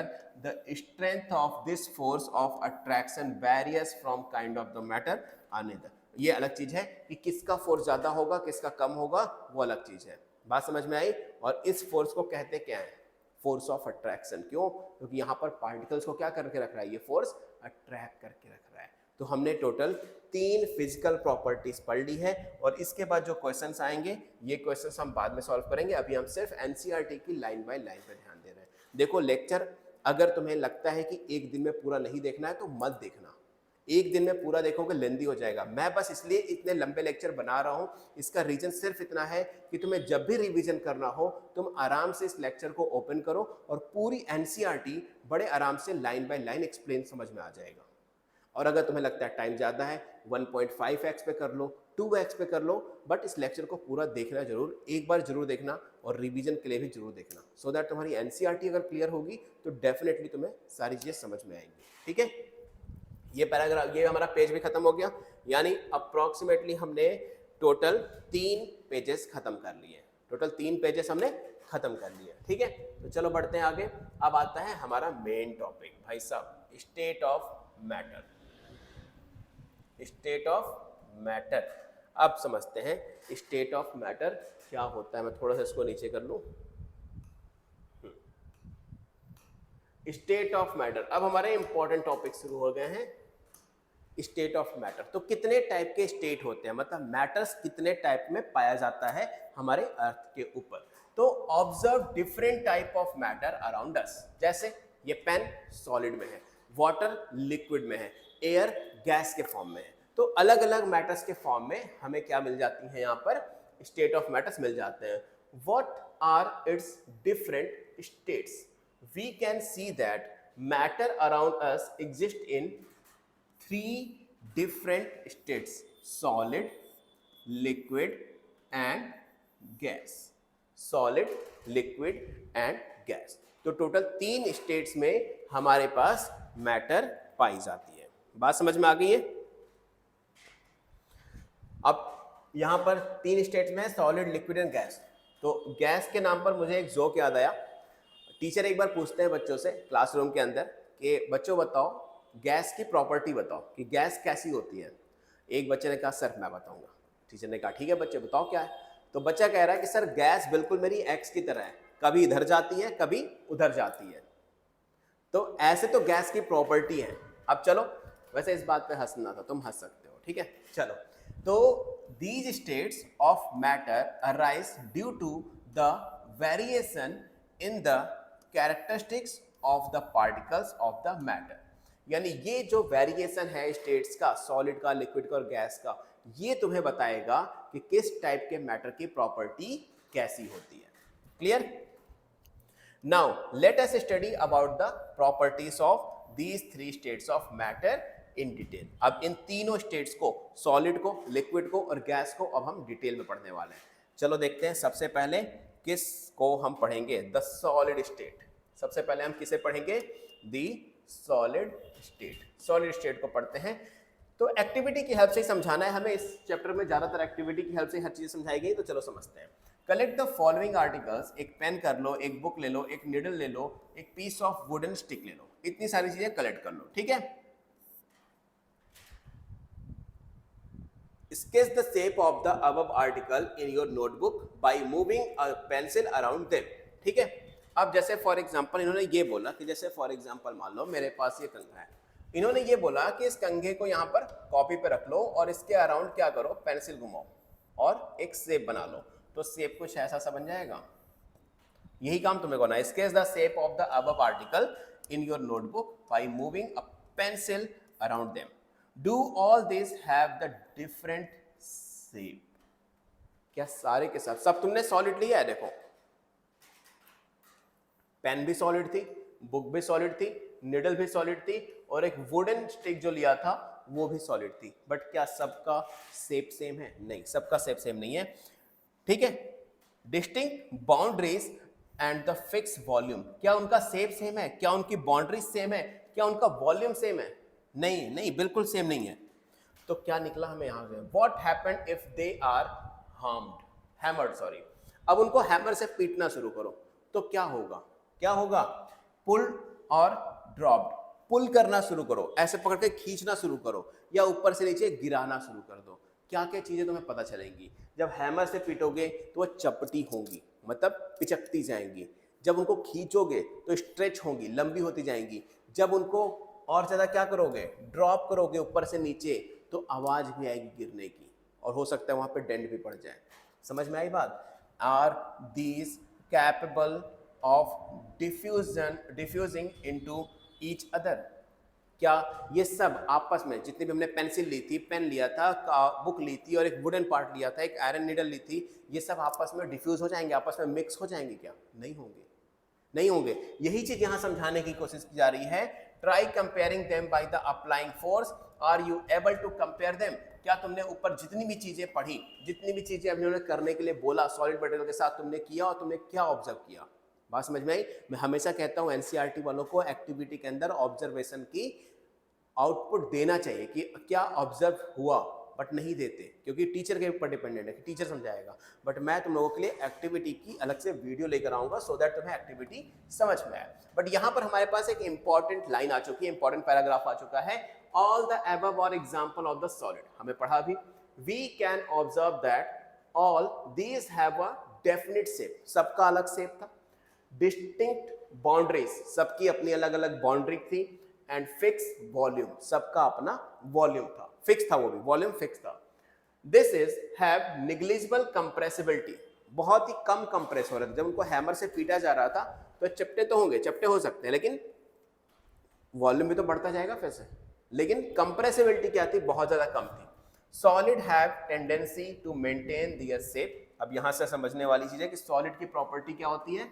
तो solid have a tendency to maintain their shape when subjected to outside force। यानी सॉलिड के ऊपर अगर कोई आउटसाइड से फोर्स पड़ता है, कोई भी हैमरिंग करते हैं या कुछ भी फोर्स पड़ रहा है, तो वो उसकी टेंडेंसी है, यानी उसकी आदत है कि अपने शेप को क्या करेगा? मेंटेन रखेगा, अपने शेप को मेंटेन रखेगा। सॉलिड में ब्रेक, टूट सकता है under the force, but it is difficult to change their shape. अगर कोई सॉलिड है तो उसको हैमरिंग करके तुम उसके शेप को चेंज नहीं कर सकते, तोड़ सकते हो। बात समझ में आई? सो दे आर रिजिड। यानी हम कह सकते हैं कि सॉलिड कैसा होता है? सॉलिड रिजिड होता है। सॉलिड रिजिड होता है। समझ में आई बात? ये क्लियर है? तो consider the following. What about the rubber band? Can it change its shape और द स्ट्रेचेस इट्स सॉलिड? इसका एग्जांपल भी तुम लोग होमवर्क में दोगे, यानी कमेंट सेक्शन में डालना कि तुम्हें क्या लगता है। ये होमवर्क है, ये हमारा होमवर्क नंबर 2 है। एक होमवर्क मैंने पहले भी दिया था, ठीक है? तो टाइम के साथ, जैसे ये तुम मान लो अगर 1 घंटे पे देख रहे हो तो 1 घंटे 22 मिनट में मान लो देख रहे हो, तो 1.22 लिखना और उसके बाद इसका आंसर देना। बोला ये है कि अगर एक रबर बैंड है वो तो स्ट्रिच हो जाता है, अपना शेप भी चेंज कर रहा है, तो क्या वो सॉलिड है? ये बताना है, ठीक है? What about the sugar and the salt? When kept in the different jar they take the shape of the jar, are they solid? अब समझो, शुगर एंड सॉल्ट सॉलिड है। शुगर के बहुत सारे पीसेस आपस में मिलकर एडजस्ट हो जाते हैं। जैसे फॉर एग्जांपल अगर मैं छोटे छोटे बॉक्सेस ले लूं तो उस बॉक्सेस को बिना शेप चेंज किए हुए मैं अलग अलग कमरों के अंदर रख सकता हूं, और जब वो पूरे स्ट्रक्चर को देखूंगा तो उस कमरे के स्ट्रक्चर में बॉक्सेस दिखाई देंगे। जैसे एक छोटा बॉक्स लिया, छोटे कमरा है, छोटे कमरे के अंदर अगर मैंने बॉक्स रखा तो बॉक्स कैसा दिखाई देगा, उस कमरे के शेप का दिखाई देगा। बड़े कमरे के अंदर बॉक्स को फुल कर दिया तो बड़े कमरे का शेप दिखाई देगा। वैसे ही शुगर और सॉल्ट के छोटे छोटे क्रिस्टल्स होते हैं, वो छोटे छोटे क्रिस्टल्स ही बॉक्स हैं, और जो जार है वो बड़ा सा कमरा है। तो जैसा कमरे का शेप होगा बॉक्सेस उसी आकार में एडजस्ट हो जाते हैं। लेकिन तुम एक सिंगल जो शुगर है उसका शेप तो नहीं चेंज होता ना, उसका शेप तो नहीं चेंज होता। वो थोड़ी है कि अगर स्फेयर के अंदर रख दोगे तो सारे क्रिस्टल स्फेयर हो जाएंगे, नहीं नहीं होते। व्हाट अबाउट द स्पंज, ये तुम्हारा तीसरा होमवर्क। स्पंज है वो भी हमें सॉलिड जैसा दिखता है, बट जब उसको हम प्रेस करते हैं तो प्रेस होता है, शेप भी चेंज होता है और वापस से वो अपने शेप में आ भी जाता है। तो ये भी तुम बताना कि क्या ये सॉलिड है या नहीं है, क्या इसको हम सॉलिड में कंसीडर करेंगे कि नहीं करेंगे। So all the above are solid as कैसे, चलो यहाँ पे बता ही देता हूँ मैं, लिखा हुआ भी तुम क्या बताओगे मैं पढ़ाते समय बता ही देता हूँ। तो ऊपर जितनी भी चीजें थी, लास्टिक, ठीक है, शुगर और हमारा स्पॉन्ज, तीनों के तीनों क्या है, सॉलिड है।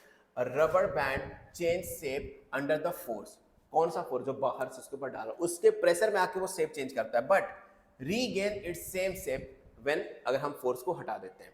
जैसे मान लो ये रबड़ है, मैंने ऊपर खींचने के लिए एक्सटर्नल फोर्स लगाया, शेप चेंज हो जाएगा, लेकिन जैसे ही मैं यहाँ से फोर्स को छोड़ूंगा, हाथ छोड़ूंगा, वापस से अपना वो शेप रीगेन कर लेगा, वापस से अपना वो शेप रीगेन कर लेगा। चलो आते हैं फोर्थ पेज के सेकंड साइड के ऊपर। द फोर्स इज रिमूव्ड, क्या लिखा हुआ है, it excessive force is applied, it breaks. अगर हम बहुत ज्यादा फोर्स अप्लाई करेंगे इस रबड़ के ऊपर तो हो सकता है टूट भी जाए, ठीक है।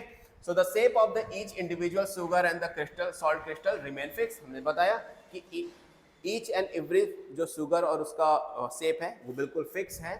Whether we take it our hand, put it in the plate और इन द जार, अगर हम उसको जार पे रखते हैं, हाथ पे रखते हैं, तो हमारे शेप का हो जाता है, ठीक है। स्पंज की बात करते हैं। A sponge have the minimum hole, sorry minute hole, sponge जो है वो माइन्यूट होल रखता है, in which air is trapped, when we press it, air जो है वहां से हट जाती है और out, and we are able to compress them.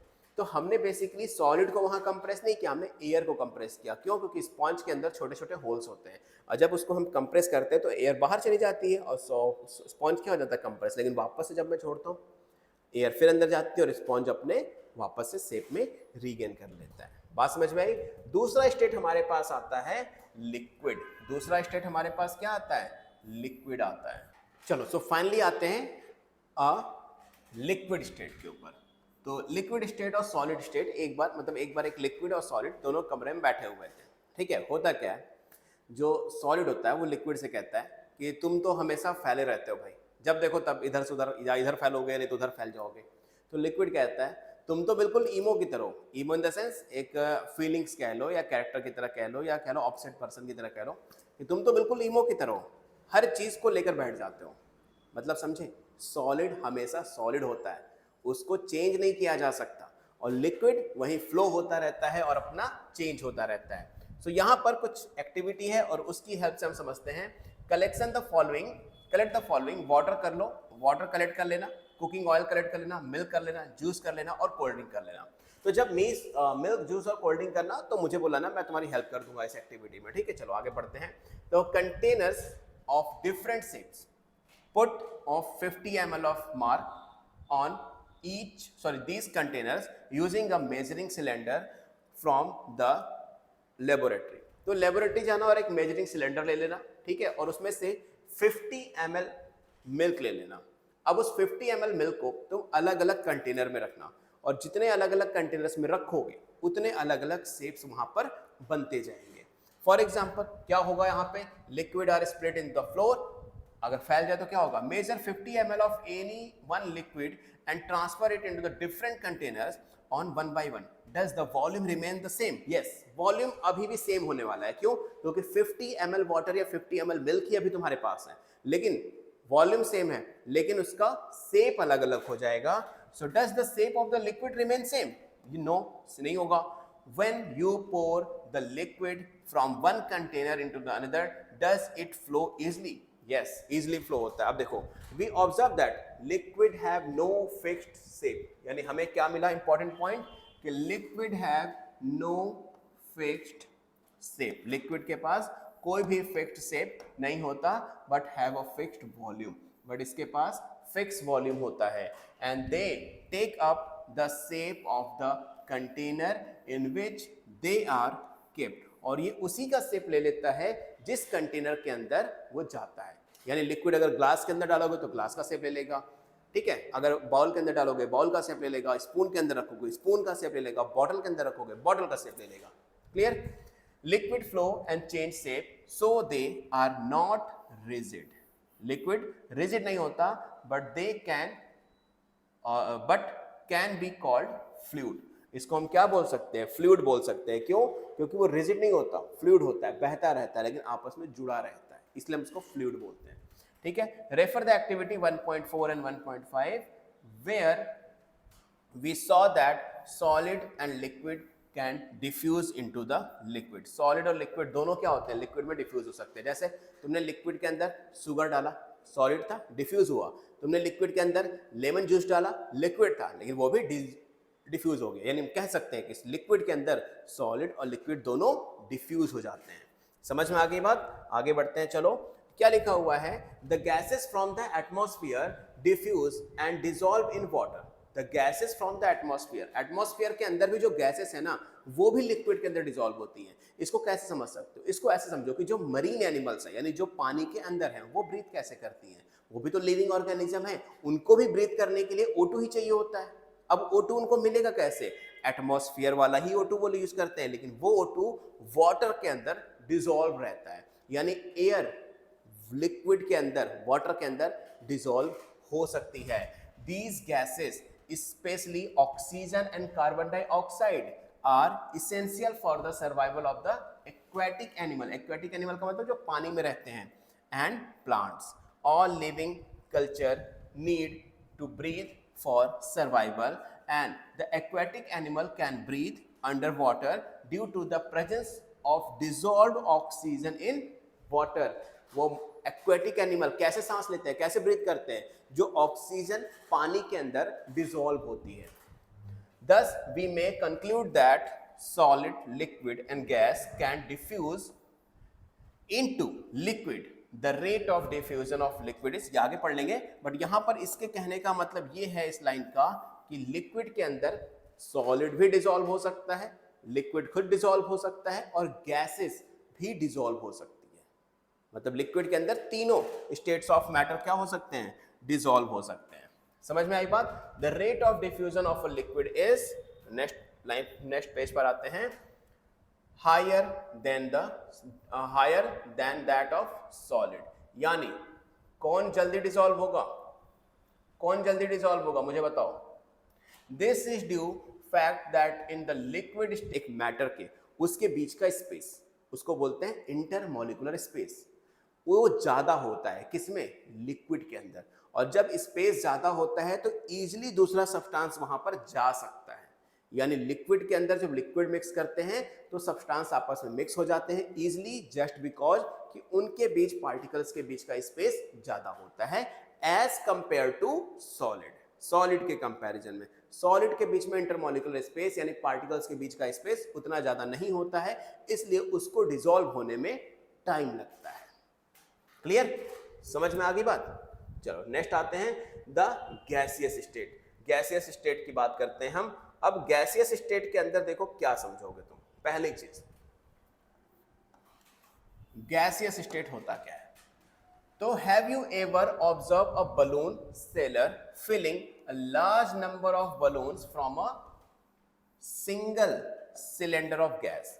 कभी भी देखा है मेले वगैरह में जाओ या कभी भी रोड की क्रॉसिंग्स वगैरह पे एक बलून वाला बलून सेल करता रहता है एक सिलेंडर को लेकर, और एक ही सिलेंडर से वो मल्टीपल बलून्स को यानी बहुत सारे बलून्स को फ्लोट करता है, फ्लो मतलब भर देता है गैस से।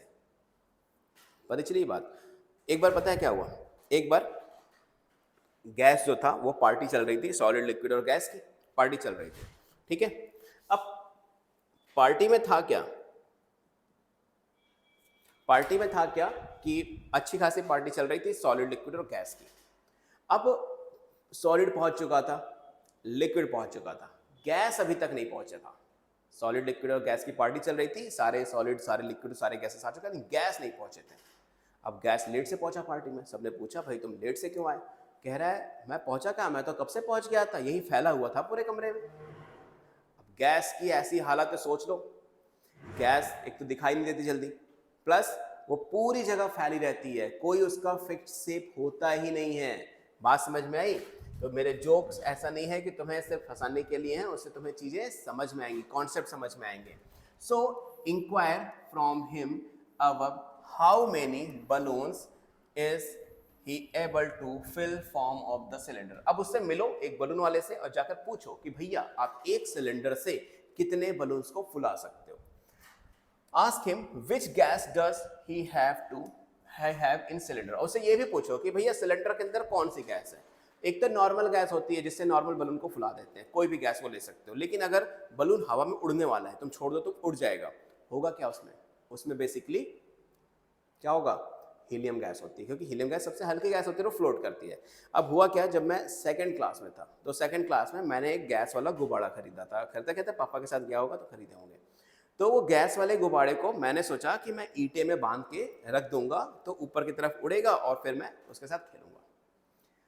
बहुत पुरानी बात है, मतलब ऐसा नहीं कि बहुत पुरानी बात है, कम ही टाइम हुआ है अभी, ठीक है। चलो देखो बताता हूँ। फिर हुआ क्या उस समय कि मैंने क्या किया, मेरे दिमाग से उतर गया कि ये बलून जो है वो हीलियम वाला है, और मैंने एक हाथ में बलून पकड़ो, ईंटे को यहाँ से यहाँ रखा कि अब इसी ईंटे में बांधूंगा, और मैंने सिंपल क्या किया, ईंटे को थोड़ा सा खड़ा करने के लिए कि मैं इजीली बांध पाऊँ ईंटे को, ऐसे मतलब सिर्फ ऐसे रखने के लिए मैंने क्या किया, बलून के डोरी को पकड़ के साइड में रखा। मुझे लगा कि नॉर्मल बलून है, हीलियम वाला है नहीं, दिमाग से उतर गया, रखा, और जैसे ही रख के ईंटे की तरफ हाथ आया, बलून ऊपर गया। बलून मतलब जस्ट बाहर बेचने आया था, उससे खरीद के अंदर लाया था और उड़ गया बलून। मतलब ये इतना तेज उड़ता है, हीलियम गैस का बलून बहुत तेजी से उड़ जाता है। तो पूछना अगर कभी जाना बलून वाले से तो बताएगा कि कैसा होता है, उसके अंदर हीलियम गैस होती है, और अगर नॉर्मली ना उड़ने वाला बलून है तो कौन सी गैस होगी। ठीक है, चलो खैर ये तो कर लेना। एक्टिविटी पे आते हैं, हमारी एक्टिविटी 1.11, और इस एक्टिविटी के अंदर क्या कह रहा है देखो। इस एक्टिविटी अंदर कह रहे हैं take 300 ml of syringe and close their nozzle by the rubber कॉक। सिरिंज यानी वो इंजेक्शन, जो इंजेक्शन लगाते हैं ना, वो वाली सिरिंज ले लो, 100 ml की 3 सिरिंज ले लो, और उसके ऊपर रबड़ का कॉर्क लगा दो। मतलब रबड़ के जो उसका नोजल होता है, जहाँ पे उस इंजेक्शन लगाते हैं, सुई लगाते हैं, उसके नोजल को रबड़ से बंद कर दो। Remove the piston from all 3 springs. Like नीचे फिगर भी है, नीचे फिगर भी है, देखो फिगर देखो,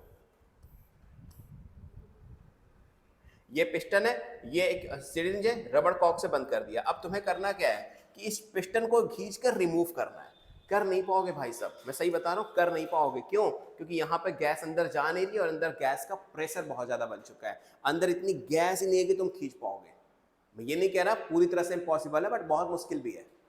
ठीक है, होगा क्या समझो यहाँ पे। अब तो remove the piston from all this syringe, leaving one syringe untouched, fill water in the second and piece of the cork in the third। ठीक है, पहले में क्या भर लो, कुछ मत भरो, गैस रहने दो। दूसरे वाले में वाटर भर लो, तीसरे वाले में लकड़ी के छोटे छोटे टुकड़े भर लो। इंसर्ट द पिस्टन बैक, ठीक है, into the syringe and you may apply some vaseline on the piston before increasing them, inserting them into the syringe for their smooth movement. अब इन्होंने ये बोला कि ये जो पिस्टन है ना, इस पिस्टन पे थोड़ा सा वैसलीन लगा लो ताकि स्मूथली फ्लो हो, स्मूथली अंदर जाए। ठीक है, now try to compress the content by the pressing the piston in the each syringe. अब देखो यहाँ पर मैं तुम्हें समझाता हूँ करना क्या चाहते हैं। ये 3 सिरिंज ले ली इन्होंने, एक में इन्होंने क्या ले लिया, कुछ नहीं भरा, नॉर्मली गैस हो गई। दूसरे में इन्होंने क्या किया, कुछ भी नहीं फिल किया, एक छोटा सा वाटर, मतलब वाटर का अमाउंट भर दिया, वाटर आ गया। थर्ड में इन्होंने क्या किया, लकड़ी के कुछ टुकड़े भर दिए, यानी बुरादे कह लो, क्रम्स कह लो। तीनों को इन्होंने कंप्रेस करने के लिए कहा।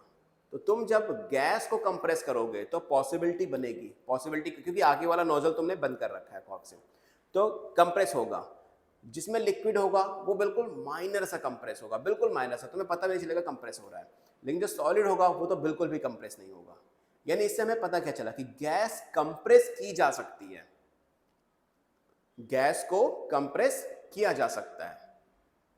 बात समझ में आई? और एक ये भी चीज बताता हूं, जब गैस को तुम बहुत ज्यादा कंप्रेस करोगे तो वो क्या बन जाएगा, वो बन जाएगा लिक्विड। अभी तो यहां तो नहीं है, आगे समझते हैं। What do you observe in which case was the piston easily pushed in, क्या सबके पिस्टन इजिली पुश हुए। What do you infer from your observation, तुम्हें क्या पता चला इस ऑब्जर्वेशन से। तो चलो देखते हैं इसी पेज के सेकंड साइड पे।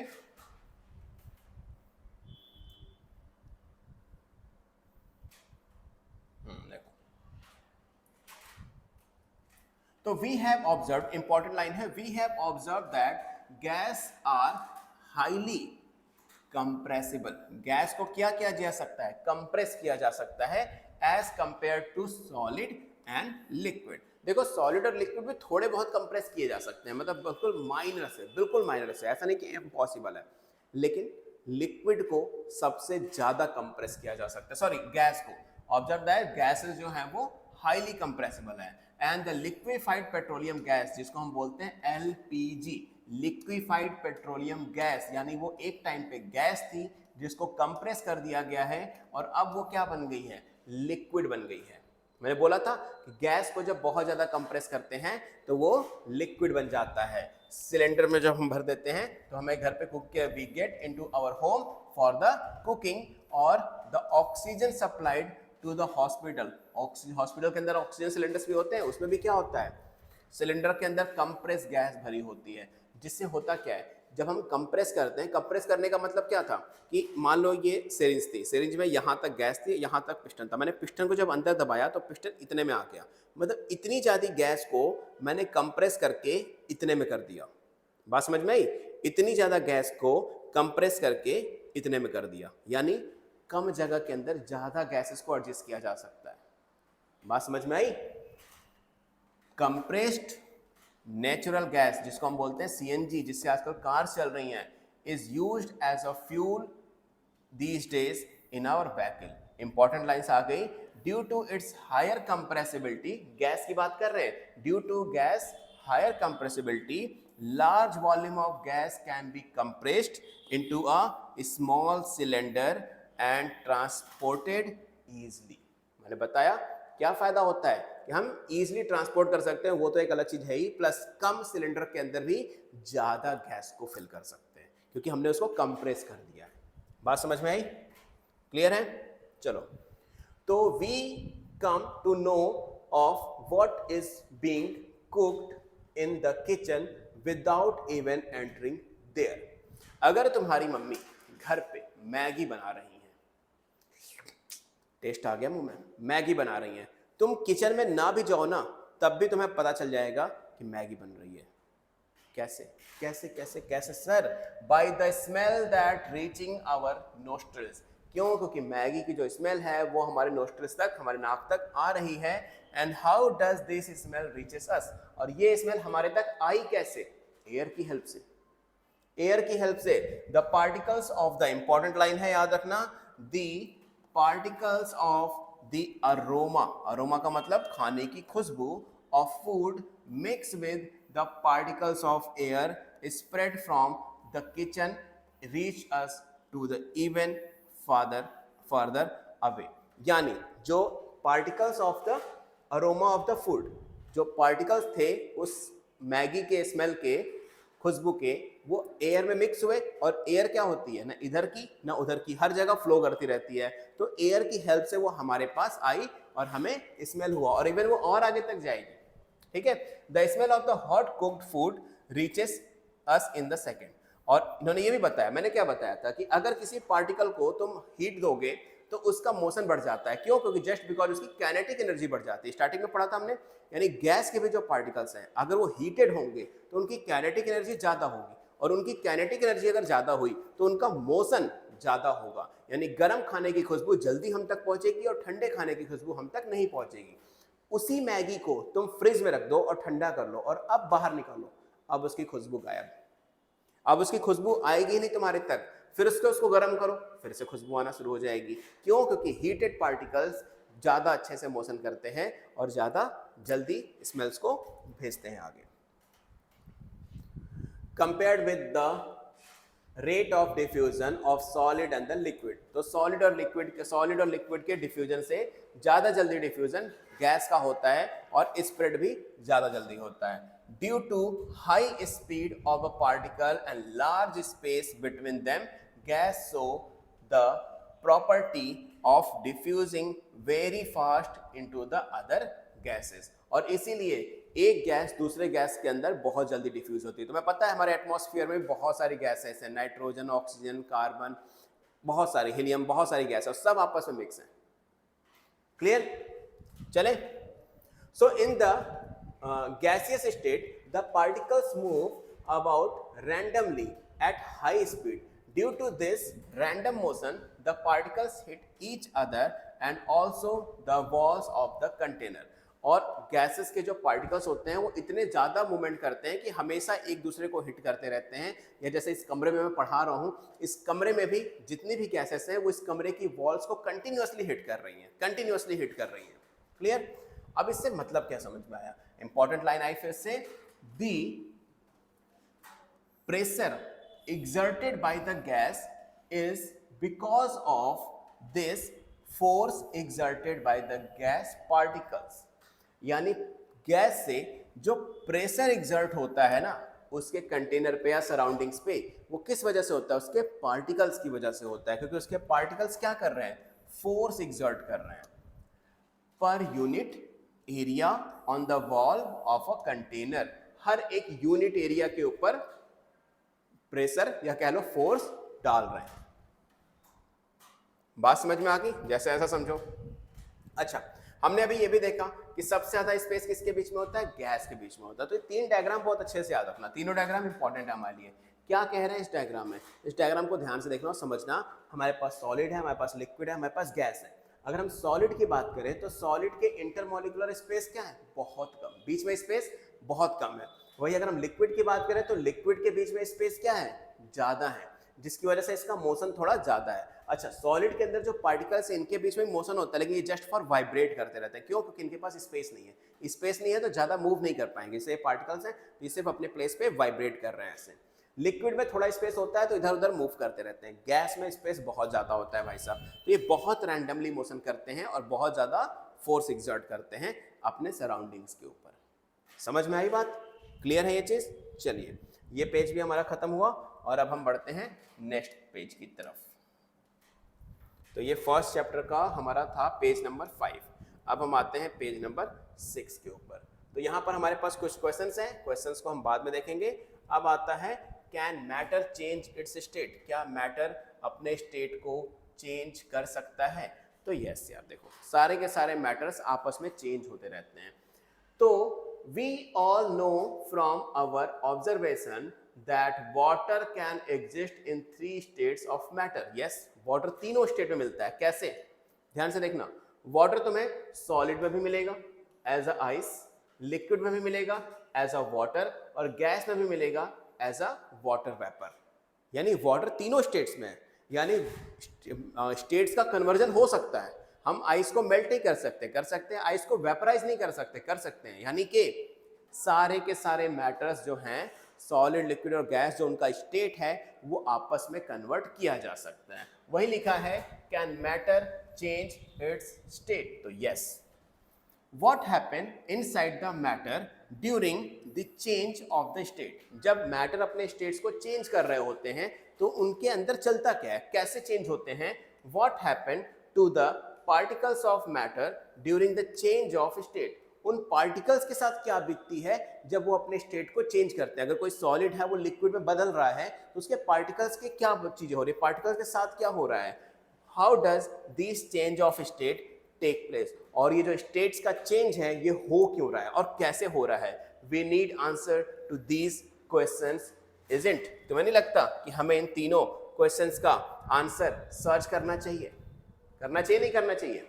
यस सर, बिल्कुल करना चाहिए। और ये सारे आंसर हमारी बुक में ही लिखे हुए हैं। तो चलो आगे बढ़ते हैं और बुक में ही इन आंसर्स को सर्च करते हैं।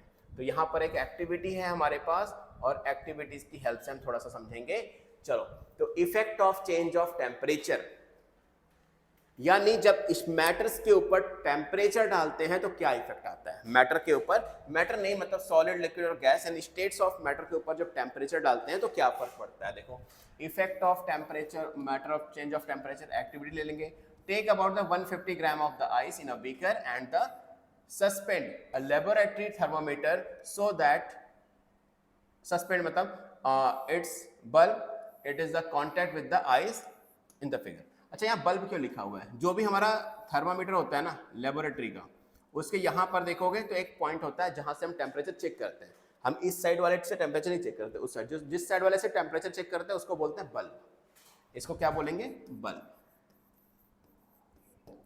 तो हमने एक एपरेटस लिया, apparatus in the sense equipment लिया और एपरेटस की तरह सेट कर दिया। एक बीकर लिया, बीकर के अंदर आइस डाली, आइस के अंदर एक हमने थर्मामीटर डाल दिया, थर्मामीटर का बल्ब जो है वो आइस से कांटेक्ट में है।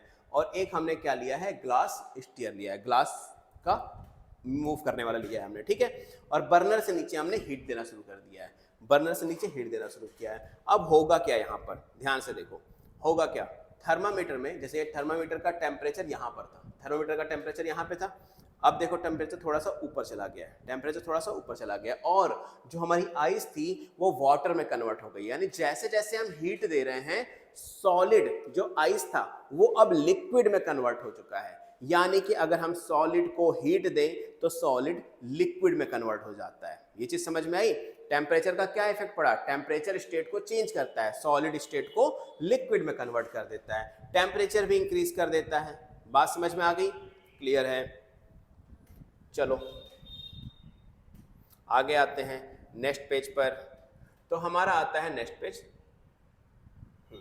अब उसी चीज को हम यहाँ पर एक्सप्लेन कर रहे हैं। तो हमने जो अभी मैंने तुम्हें बताया कि हो क्या रहा था उस एक्सपेरिमेंट के अंदर, तो start heating on the beaker and the low flame पे स्टार्ट किया हमने हीट करना बीकर को। Now the temperature when the ice start melting, जैसे जैसे टेम्परेचर मिला आइस मेल्ट होना स्टार्ट हो गई। Note the temperature when all the ice has converted into the water.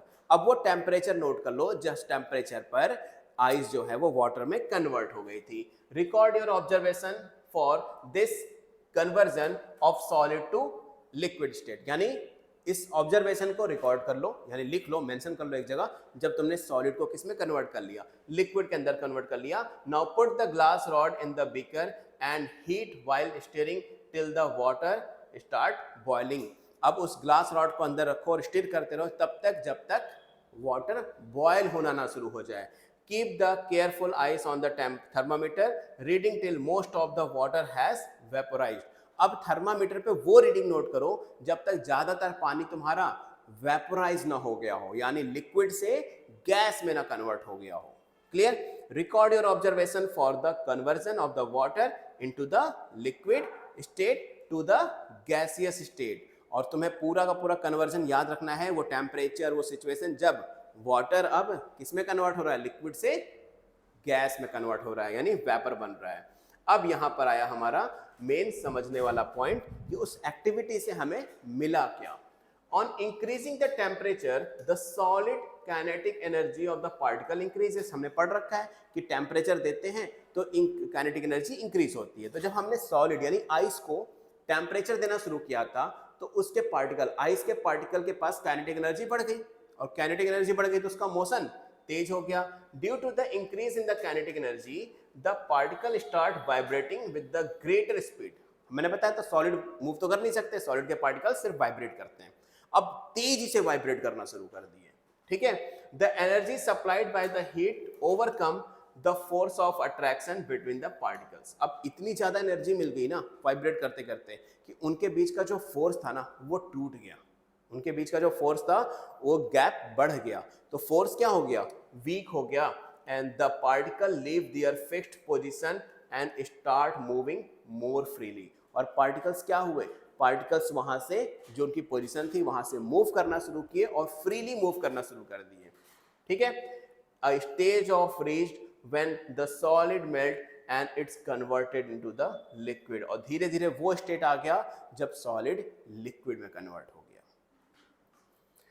अब यहां से एक पॉइंट मिलेगा, the minimum temperature at which a solid melts to become the liquid, यानी वो मिनिमम टेम्परेचर, जिस टेम्परेचर पर एक सॉलिड लिक्विड में कन्वर्ट हो जाता है eight the atmospheric pressure is called melting point, is called melting point. मतलब उस टेम्परेचर पर, जिस टेम्परेचर पर हमारा सॉलिड लिक्विड में कन्वर्ट होना स्टार्ट हो जाएगा, उसको हम बोलेंगे मेल्टिंग पॉइंट बोलेंगे। यानी उस टेम्परेचर पर सॉलिड मेल्ट होना स्टार्ट हो गया।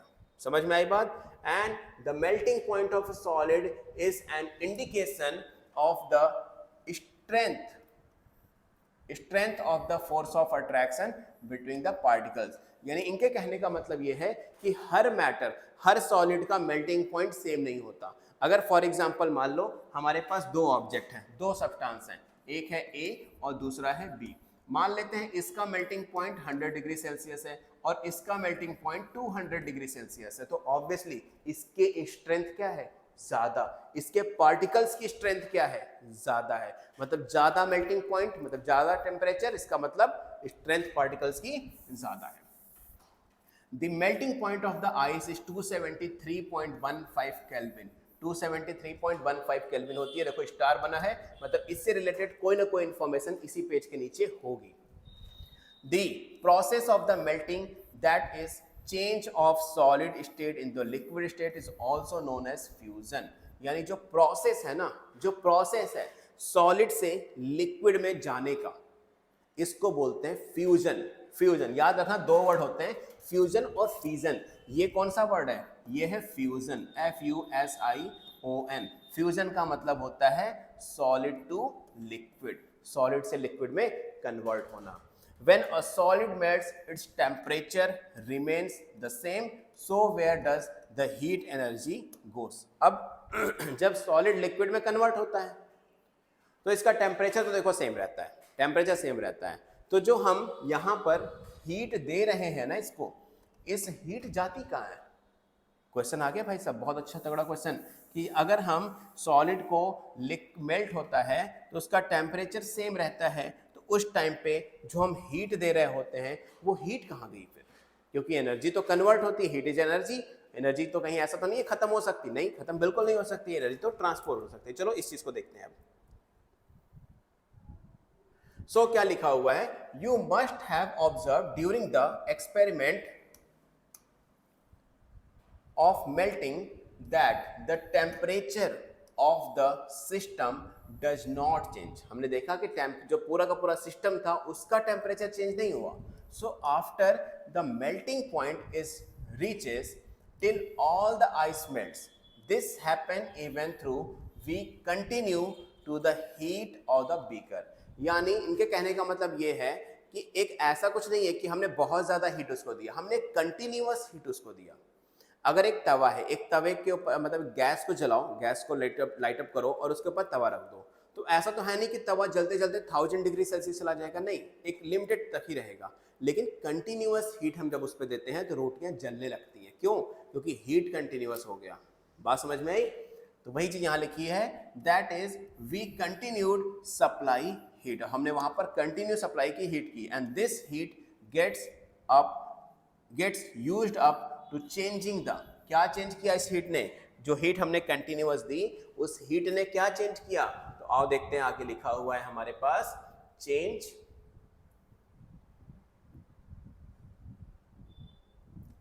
क्लियर हो जाओ भाई जल्दी से। हाँ, change state by overcoming the force of attraction. क्योंकि उस हीट ने क्या किया? जो फोर्स ऑफ अट्रैक्शन था उसको ओवरकम कर दिया। मतलब ये फोर्स ऑफ अट्रैक्शन हीट पाके धीरे धीरे छोड़ दिया बिटवीन द पार्टिकल्स। अब देखो आएगा हमारे क्वेश्चन का answer, as this heat energy is absorb by the ice without showing any rise in temperature. और आइस के जितने भी पार्टिकल्स थे उन सब ने क्या किया? हीट को एब्सॉर्ब कर लिया था। तभी तो एब्सॉर्ब करने के बाद ही तो उन्होंने बॉन्ड छोड़ा, आपस में दूरियां बनाई। समझ रहे हो इस चीज को? It is considered that the get hidden into the content of beaker and is known as latent heat. यानी वो हीट जो पार्टिकल्स एब्सॉर्ब कर लेते हैं due to at the time of fusion, उस हीट को बोलते हैं लेटेंट हीट। क्या बोलते हैं? लेटेंट हीट बोलते हैं। And this word latent means hidden, और ये क्या होती है, हिडन हीट होती है, क्योंकि लेटेंट का मतलब क्या होता है, हिडन होता है। क्लियर है, समझ में आया यहां तक? The amount of the heat energy that is required to change 1 kg of solid into the liquid at an atmospheric pressure at its melting point is known as the latent heat of fusion. अब latent heat समझ में आ गया कि जो particles heat को absorb कर ले रहा है और वो हाइड हो जा रही है एनर्जी, उसको हम बोलते हैं लेटेंट हीट। लेकिन लेटेंट हीट ऑफ फ्यूजन क्या होता है? लेटेंट हीट ऑफ फ्यूजन ध्यान से समझना, बहुत अच्छा टॉपिक है यहाँ पे। कहाँ गया लेटेंट हीट ऑफ फ्यूजन। अच्छा, फ्यूजन क्या होता था? सॉलिड से लिक्विड में जाना। फ्यूजन क्या होता था? सॉलिड से लिक्विड में जाना। तो याद रखना, 1 kg सॉलिड जब लिक्विड में कन्वर्ट होता है, 1 kg of solid converted into the liquid, तो उस समय जो हीट एब्जॉर्ब करता है उसको बोलते हैं लेटेंट हीट ऑफ फ्यूजन। समझ में आई बात? लेटेंट हीट ऑफ फ्यूजन क्या होता है? क्लियर है बिल्कुल?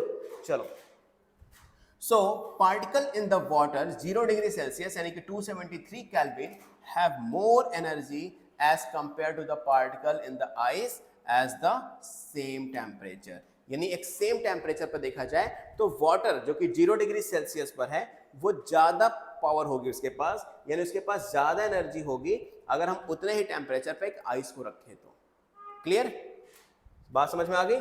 चलिए आगे बढ़ते हैं।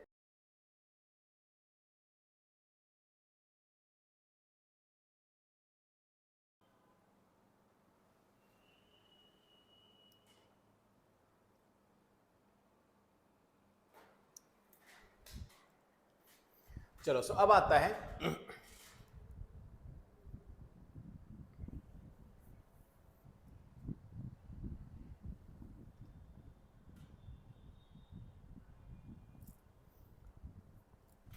सो इस पैराग्राफ की बात करें तो हमें क्या मिलेगा? When we supply heat energy to the water particles start moving even faster. क्योंकि हीट मिलने के बाद पार्टिकल्स क्या हो जाते हैं? तेजी से मूव करते हैं। ठीक है, at a certain temperature a point of reaches when the particles have enough energy to break free from the force of attraction to the each other। और एक टाइम पे इतना ज्यादा उसको हीट मिलेगा, इतनी ज्यादा हीट कंटेन कर लेगा वो कि अब वो फ्रीली मूव करने की कोशिश करेगा और अपने इंटरमोलिकुलर फोर्स को तोड़ देगा। ठीक है, at this temperature the liquid start changing into the gas. और इसी टेम्परेचर पे लिक्विड क्या करेगा? एट दिस पॉइंट लिक्विड क्या करेगा? गैस में कन्वर्ट होना शुरू हो जाएगा। And the temperature at which liquid start boiling at the atmospheric pressure is known as boiling point. Liquid का वो टेम्परेचर, मतलब लिक्विड को अगर हम वो टेम्परेचर देते हैं जिस टेम्परेचर पे लिक्विड बॉयल होना स्टार्ट हो जाए, that temperature is called boiling point.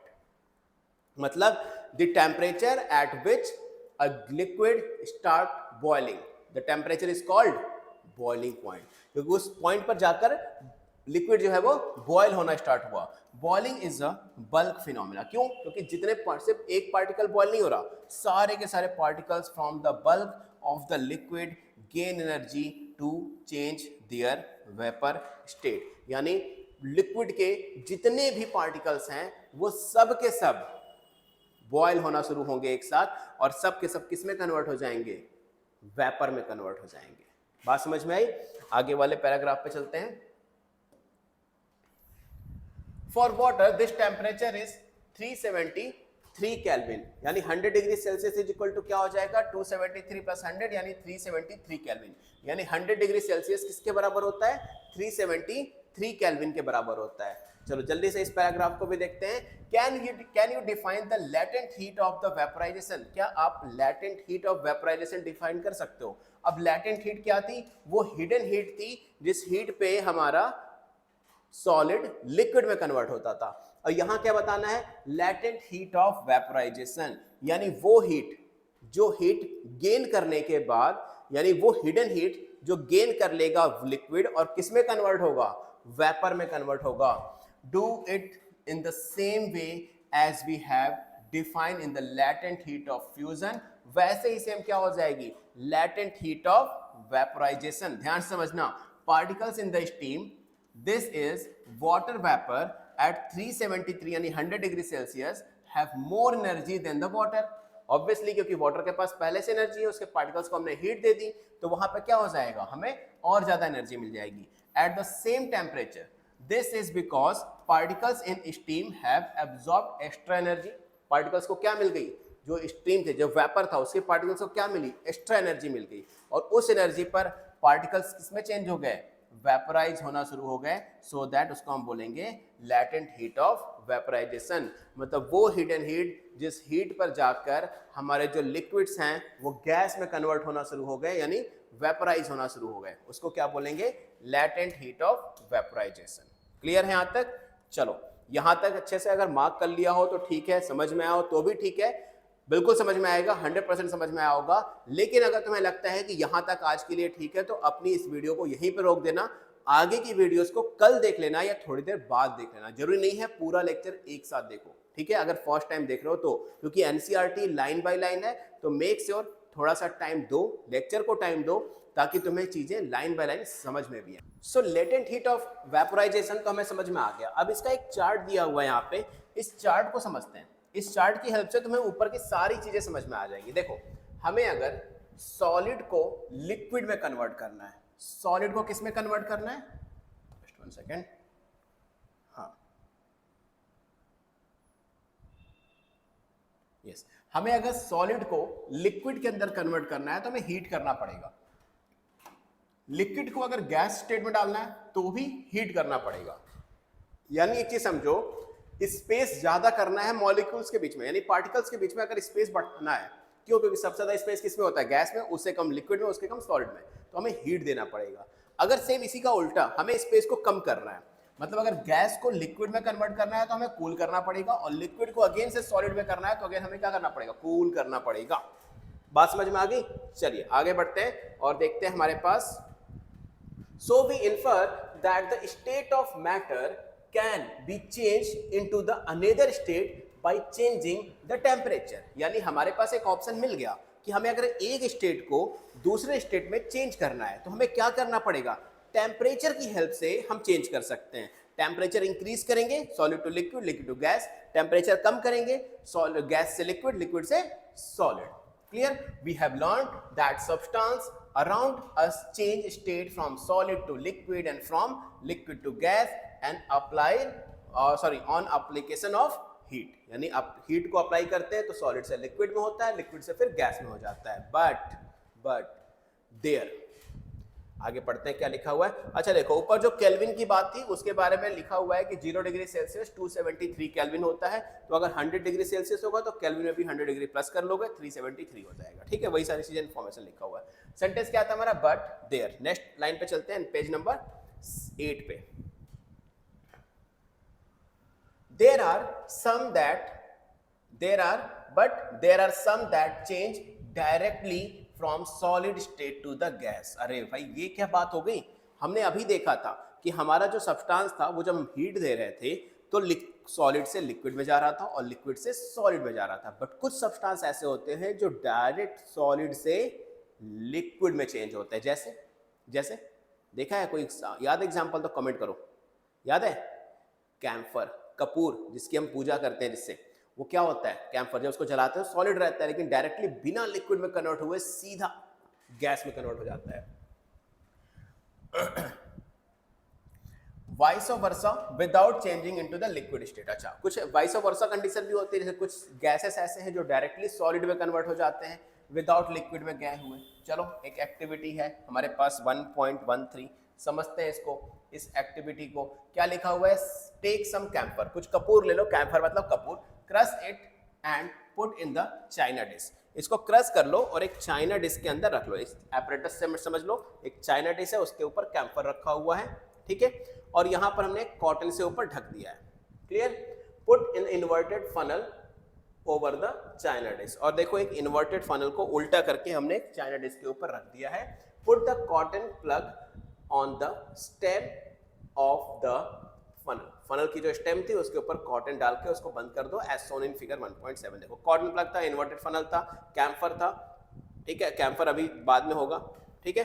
अब हमें यहाँ पर मिलेगा क्या, जब हम नीचे से हीट देंगे तो कैम्फर क्या होगा, सीधा गैस में कन्वर्ट होगा, और जब गैस यहाँ पे निकल नहीं पाएगी तो यहाँ किनारे किनारे देखो ये जो सब्सटेंस दिख रहा है ना, किनारे किनारे ये जो सब्सटेंस दिख रहा है कलेक्ट हुआ हुआ, ये क्या हो गया, कैम्फर सॉलिडिफायर हो गया। मतलब कैम्फर क्या हुआ, पहले गैस में कन्वर्ट हो गया सीधा, विदाउट लिक्विड में कन्वर्ट हुए, और जब वो बाहर नहीं जा पाया, ठंडा हुआ, तो अगेन किस में कन्वर्ट हो गया, सॉलिड में कन्वर्ट हो गया। मतलब वाइस वर्सा कंडीशन थी, हमने टेम्परेचर दिया, कैम्फर डायरेक्टली गैस में कन्वर्ट हुआ, और गैस को जब हमने ठंडा किया वापस से, तो किस में कन्वर्ट हो गया, वो सॉलिड में कन्वर्ट हो गया। चलो आगे बढ़ते हैं।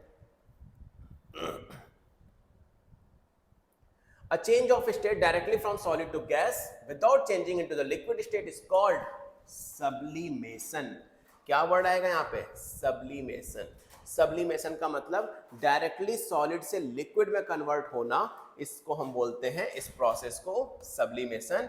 And the direct change of gas to solid without changing in liquid is called deposition. Sublimation का मतलब क्या है, सॉलिड से गैस में कन्वर्ट होना, और डिपोजिशन का मतलब क्या है, गैस से सीधा सॉलिड में कन्वर्ट होना। समझ में आया, sublimation deposition, sublimation solid to gas, deposition इसका vice versa gas to solid without changing gas liquid, sorry. अब ये जो इफेक्ट हमने देखा अभी तक, ये इफेक्ट देखा था टेम्परेचर का, कि टेम्परेचर का क्या फर्क पड़ता है सब्सटेंस के स्टेट्स के ऊपर, मतलब सॉलिड के ऊपर, लिक्विड के ऊपर और गैस के ऊपर। अब हम देखेंगे इफेक्ट ऑफ प्रेशर, कि प्रेशर का क्या फर्क पड़ता है सॉलिड, लिक्विड और गैस के ऊपर। तो क्या प्रेशर का फर्क पड़ता होगा, यस सर। अभी थोड़ी देर पहले तो देखा था वो इंजेक्शन वाले एक्सपेरिमेंट में, जब हम प्रेस कर रहे थे तो ऑब्वियसली प्रेशर ज़्यादा हो रहा था, प्रेशर बढ़ रहा था, तो कंप्रेस हो रही थी चीज़ें, मतलब फर्क पड़ता है। क्या फर्क पड़ता है यहाँ पे समझते हैं। We have already learned that the difference in the various state of the matter is due to the difference in the distance between the constituent particles। अब डिफरेंस कैसे पता चलता था हमें तीनों पार्टिकल्स के बीच में, उनके पार्टिकल्स की वजह से। ठीक है, what will happen when we start putting pressure and compress a gas। सबसे पहले गैस की बात करते हैं, कि अगर हम गैस को कंप्रेस करना स्टार्ट कर दें, गैस के ऊपर एक प्रेशर डालें और उसको कंप्रेस करना स्टार्ट कर दें, तो हमें यहाँ पर क्या मिलेगा। तो इसी पेज के नेक्स्ट लाइन में चलते हैं, और हमें क्या मिलेगा, इसका एक्सपेरिमेंट किए बिना हमें कुछ नहीं मिलेगा। देखो, कोई भी एक एग्जाम्पल बता सकते हो जहां पर उस सब्सटेंस के स्टेट को चेंज किया गया, उस मैटर के स्टेट को चेंज किया गया हो विदाउट गिविंग हिम हीट या फिर प्रेशर, या कह सकते हो without reaching to the boiling point. यानी कह सकते हो कि लिक्विड को वेपर में कन्वर्ट करना है और हमें बॉइलिंग पॉइंट भी नहीं देना है। क्या पॉसिबल है? तो yes, water when left uncovered, पानी को जब हम अनकवर्ड रखते हैं, ऊपर से किसी खुले हुए डब्बे में रखते हैं, तो स्लोली चेंजेस इनटू वेपर, धीरे धीरे वो पानी वेपर में कन्वर्ट होता है, धीरे धीरे वो पानी वेपर में कन्वर्ट होता है।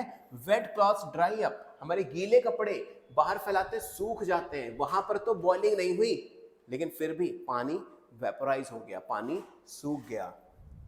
What happened to water in our two examples? अब इन दोनों एग्जाम्पल्स में जहां पर अनकवर्ड पानी वेपराइज हो रहा था, कपड़े सूख रहे थे, हो क्या रहा है एग्जैक्टली, कौन सी फिनोमिना काम कर रही है? क्योंकि यहां पर बॉइलिंग नहीं हो रही है, यहां पर वेपराइजेशन नहीं हो रहा है, लेकिन फिर भी पानी एयर में मिक्स हो जा रहा है। इसी को बोलते हैं इवेपोरेशन। क्या बोलते हैं? इवेपोरेशन बोलते हैं। आगे इवेपोरेशन को और डिटेल में समझते हैं। नेक्स्ट पैराग्राफ में क्या लिखा हुआ है, ध्यान से देखो।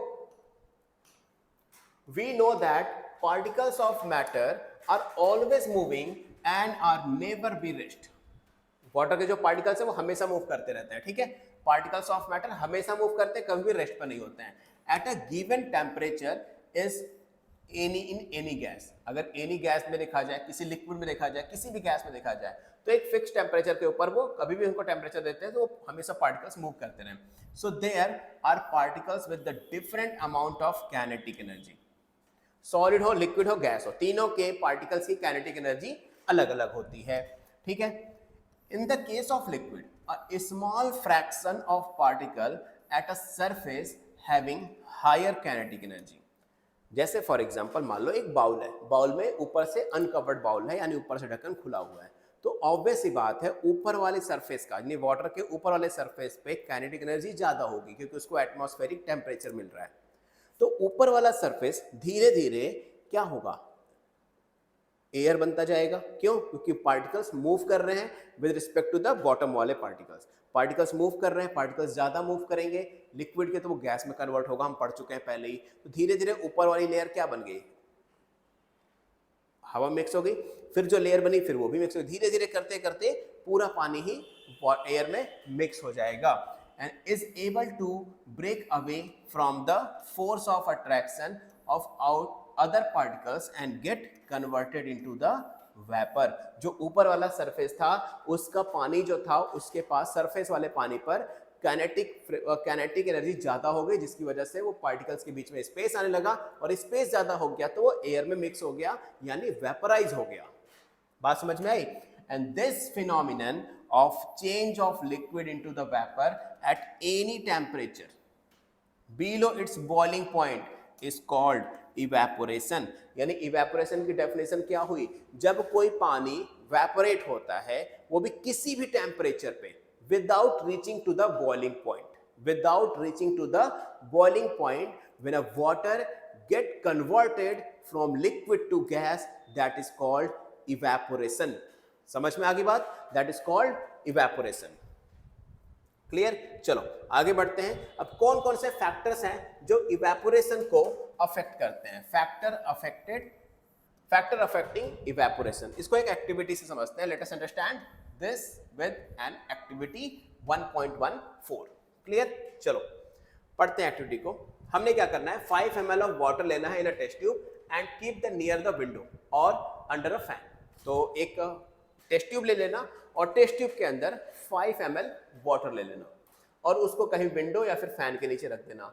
ठीक 5 ml वाटर एक चाइना डिश के अंदर रख लेना and keep the near the window और अ फैन। दो चीज लेनी है, एक चाइना डिश लेनी है और एक हमें टेस्ट ट्यूब लेना है। तो चाइना डिश के अंदर भी 5 ml पानी और हमारे टेस्ट ट्यूब के अंदर भी 5 ml पानी लेकर सेम या तो फैन के नीचे रख देना या फिर विंडो के पास रख देना। कुछ टाइम बाद दोनों के पानी इवेपोरेट होना शुरू हो जाएंगे, बट ज्यादा किस में इवेपोरेट होगा, सोच के बताओ मुझे, ज्यादा किस में इवेपोरेट होगा? चाइना डिश में। क्यों? क्योंकि ये यहाँ पर इवेपोरेशन का खेल किसका है, ऊपर वाले सरफेस का। अब जिसका सरफेस ज्यादा होगा उसमें इवेपोरेशन भी ज्यादा होगा। तो टेस्ट ट्यूब और चाइना डिश, सबसे ऊपर वाले टॉप लेवल का सरफेस किसका ज्यादा है? चाइना डिश का है। तो चाइना डिश में पानी जल्दी इवेपोरेट होगा, मतलब ज्यादा अमाउंट में इवेपोरेशन होगा, यानी यहाँ पे सरफेस एरिया मैटर करता है। वो पहला फैक्टर हो जाएगा हमारा। चलो देखते हैं आगे, इसी पेज पर आगे क्या लिखा हुआ है। अब हमसे क्या बोला कि record the room temperature, record the time and date take in the evaporation process in the above cases, repeat the above in the step activity on a rainy day and record your observation.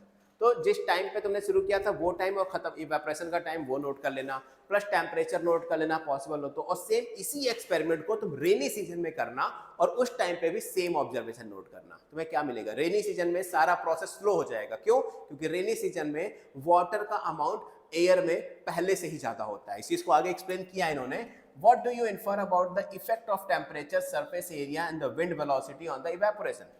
क्या मिला, surface area का क्या फर्क पड़ा, surface area का, wind का, velocity का, evaporation पर क्या फर्क पड़ा? तो पहला, you must have observe that the rate of evaporation increase with, rate of evaporation increase with increase in surface area.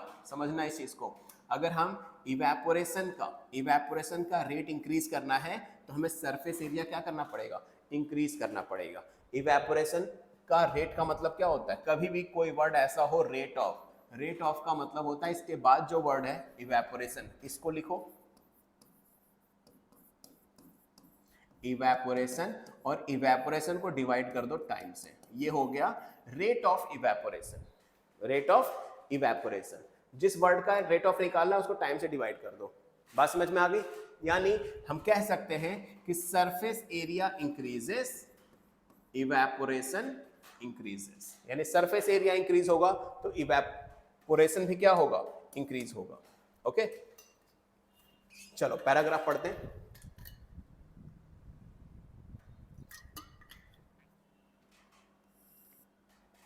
We know that evaporation is a surface phenomena।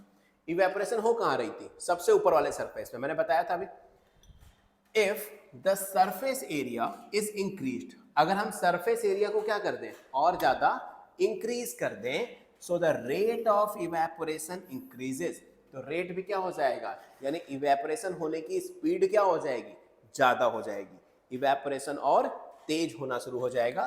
For example while putting cloth of a dry up we spread them out.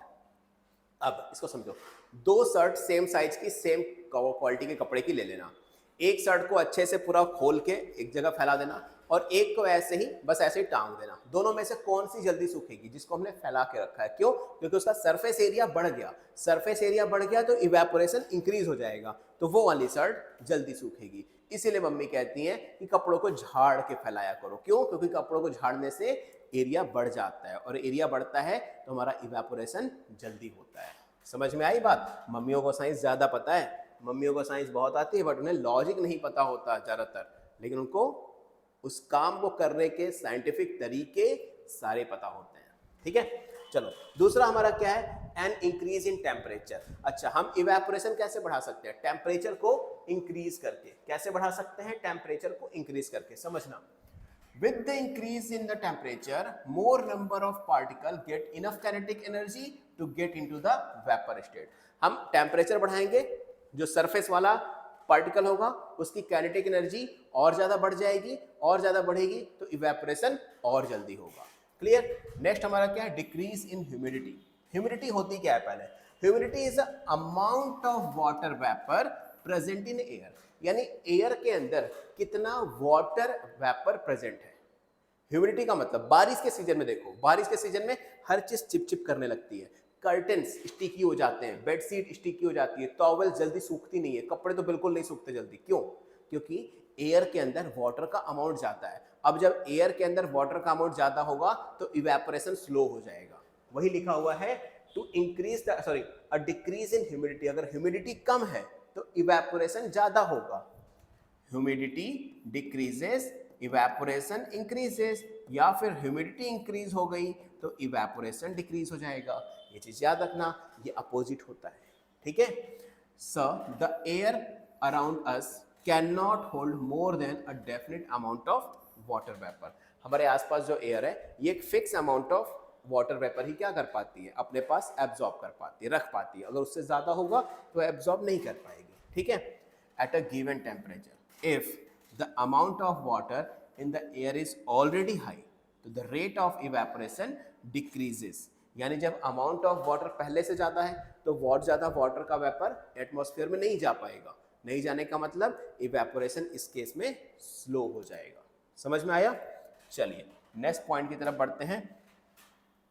तो an increase in wind speed. तुमने देखा होगा कि जब कभी भी हमें कपड़ों को रात में सुखाना होता था तो हम क्या करते थे, फैन ऑन करते थे और फैन ऑन करके कपड़ों को सुखा देते थे. रीजन क्या था कि हवा में कपड़े जल्दी सूखते हैं. जब हवा तेज होती है तो इवेपोरेशन भी तेज होता है. समझना है, पहले पढ़ लेते हैं फिर समझाता हूँ. So it is a common observation that clothes dry faster on a windy day with the increase in wind speed. The particles of water vapor move away with the wind, decreasing the amount of water vapor in the surrounding. हो क्या रहा है? For example मान लो जिस area में मैं रह रहा हूँ यहाँ हवा चल रही है, मतलब जिस जगह मैं हूँ यहाँ पे तेजी से हवा चल रही है, तो हवा के अंदर इस यहाँ की जो हवा है इसके सराउंडिंग की हवा मेरे, इसमें वाटर वेपर तो है ही, लेकिन जब तेज हवा चल रही है तो इस वाटर वेपर को लेकर चली जा रही है. तो यहाँ पर वाटर वेपर की, इस सराउंडिंग में वाटर वेपर की क्या होगी, कमी हो गई. सो दैट उस कमी को पूरा करने के लिए इवेपोरेशन तेजी से होगा. इवेपोरेशन तेजी से होगा और जब इवेपोरेशन तेजी से होगा तो इवेपोरेशन का रेट बढ़ जाएगा. कब? जब विंड क्या होगी, स्पीड में होगी, यानी हवा तेज चलती है तो इवेपोरेशन जल्दी होती, फास्टर हो जाता है. समझ में आ गई बात? चलिए क्लियर हो गया. ये भी आता है. अब लिखा है how does evaporation cause cooling. ये बहुत अच्छा क्वेश्चन है और यहाँ से तुमसे क्वेश्चन पूछे जाते हैं, वो भी डायरेक्टली तुमसे सीधा सीधा क्वेश्चन आ जाएगा, how does evaporation cause cooling. Evaporation की वजह से हमें ठंडी क्यों लगती है? तो इसका रीजन है, अगर हम एक ओपन वेसल के अंदर लिक्विड रख दें ऑन अ इवेपोरेटिंग, इवेपोरेट होने के लिए एक लिक्विड रख दें, ठीक है, the particles of liquid absorb energy from surrounding. To regain the energy loss during the evaporation. ऐसा समझो कि ग्लास है, ग्लास के अंदर हमने पानी रखा है, पानी धीरे धीरे क्या होगा, इवेपोरेट होगा, पानी धीरे धीरे इवेपोरेट होगा, और इवेपोरेट होने की वजह से वो अपनी एनर्जी को लॉस कर रहा होगा। और हमें पता है पूरे एटमॉस्फेयर के अंदर एनर्जी इक्वल होनी चाहिए हमेशा। तो वो जब एनर्जी लॉस करेगा तो अपनी एनर्जी को मेंटेन करने के लिए सराउंडिंग से एनर्जी लेगा, और जब वो सराउंडिंग से एनर्जी लेता है तो सराउंडिंग से जो एनर्जी मिलती है उसकी वजह से वहां पर कूलिंग क्रिएट होता है। और इसीलिए तुम्हें दोपहर में नदी के किनारे या फिर किसी पॉन्ड के किनारे ठंडी हवा चलती हुई दिखाई देती है। पता फील होता है क्यों? क्योंकि वहां पर इवेपोरेशन क्या हो रहा है, बहुत तेजी से हो रहा है, और जब इवेपोरेशन हो रहा है तो एनर्जी बहुत ज्यादा लॉस हो रही है, तो सराउंडिंग से बहुत ज्यादा एनर्जी आ रही है, जिसकी वजह से हमें ठंडा फील होता है, लगता है कि ठंडी हवा चल रही है यहाँ पे। क्लियर? तो वही चीज है। And this absorption of energy from the surrounding makes the surrounding cool, और इसकी वजह से सराउंडिंग क्या हो जाता है, कूल हो जाता है। बात समझ में आ गई? यानी जब कभी ऐसे एरिया में जाओ जहाँ पर लाइट नहीं है, फैन नहीं है, तो वहां पर कोई पॉन्ड ढूंढो और उसके पास जाकर बैठो तो तुम्हें ठंडी हवा लगेगी। क्लियर? चलिए आगे बढ़ते हैं अब। यानी हमारा 9th पेज भी कंप्लीट हो गया, और अब आई थिंक हम लास्ट पेज पर हैं, और ये हमारा लास्ट पेज है। और लास्ट पेज पर बढ़ने से पहले समझते हैं हम अपना लास्ट पेज का पहला पैराग्राफ। क्या कह रहा है हमारा पहला पैराग्राफ? ध्यान से समझना, चैप्टर बस एंड ही होने वाला है। What happened when you pour some acetone? Acetone होता क्या है? Nail polish remover. Nail polish remover अपनी मम्मी से या फिर दीदी से, बड़ी दीदी से मांग लेना, नेल पॉलिश रिमूवर मिल जाएगा, उसको अपने हाथ पर रख देना, उसको अपने हाथ पर रखना। क्या फील होगा? तुम्हें थोड़ी सी ठंडी फील होगी। The particles gain energy from your palm और surrounding and evaporate cause your palm feel cool. तुमने एसीटोन रखा, एसीटोन रखने की वजह से यहाँ पर इवेपोरेशन तेजी से हो गया। अब जब इवेपोरेशन तेजी से हुआ तो सराउंडिंग से क्या होगा, ये एनर्जी गेन करेगा, और जब सडनली एनर्जी गेन करेगा तो सराउंडिंग में क्या फील होगा, कूलनेस फील होगी, और इसीलिए हमें अपने हाथ पर ठंडा फील होता है, इसीलिए हमें हाथ पर ठंडा फील होता है। After a hot sunny day people sprinkle water on the roof or open ground because the large latent heat of vaporization of water help to cool the hot surface। इसका मतलब समझते हैं, इस पैराग्राफ का मतलब समझते हैं। गर्मियों के टाइम पे तुमने देखा होगा छतों पर शाम के टाइम पे पानी छिड़का जाता है, पानी का स्प्रिंकल किया जाता है। सामने वाले ग्राउंड में, घर के सामने जो ग्राउंड होता है, छोटा सा थोड़ा भी एरिया होता है, वहां पर पानी का स्प्रिंकल किया जाता है। रीजन? क्योंकि जब हम पानी का स्प्रिंकल करते हैं तो वहां पर इवेपोरेशन तेजी से होता है। अब जब इवेपोरेशन तेजी से होगा तो एनर्जी लॉस की वजह से सराउंडिंग की एनर्जी क्या होगी, तुम्हारे छत पर आएगी घर के, या फिर तुम्हारे सामने वाले ग्राउंड में आएगी, जिसकी वजह से तुम्हें क्या फील होगा, ठंडा फील होगा, कोल्ड फील होगा। और हमें लगता है कि भाई हाँ पानी छिड़कने से काम होता है। नहीं, असली काम वहां पे इवेपोरेशन कर रहा है, असली काम वहां पे इवेपोरेशन कर रहा है। तो नेक्स्ट टाइम जब तुम्हारे पापा या तुम्हारे बड़े भैया कोई भी घर का छत पर या बाहर ग्राउंड में पानी छिड़क रहा हो तो उसको ये फिनोमेना समझाना, जरूर समझाना। ठीक है, आगे बढ़ते हैं। क्या लिखा हुआ है ध्यान से देखो।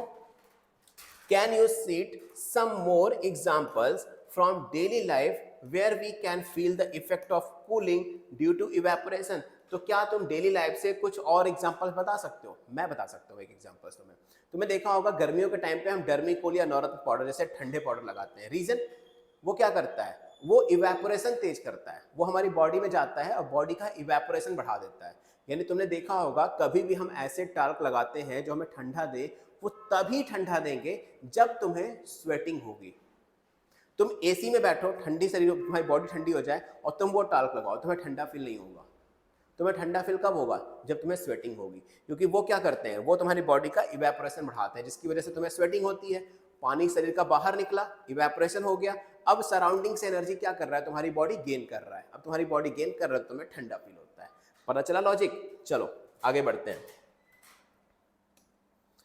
आगे हमारे पास why should we wear cotton cloth in a summer? हमें समर के टाइम पे कॉटन क्लॉथ क्यों पहनने चाहिए? ये भी डायरेक्टली क्वेश्चन में आता है, समझते हैं इस चीज को। During summer we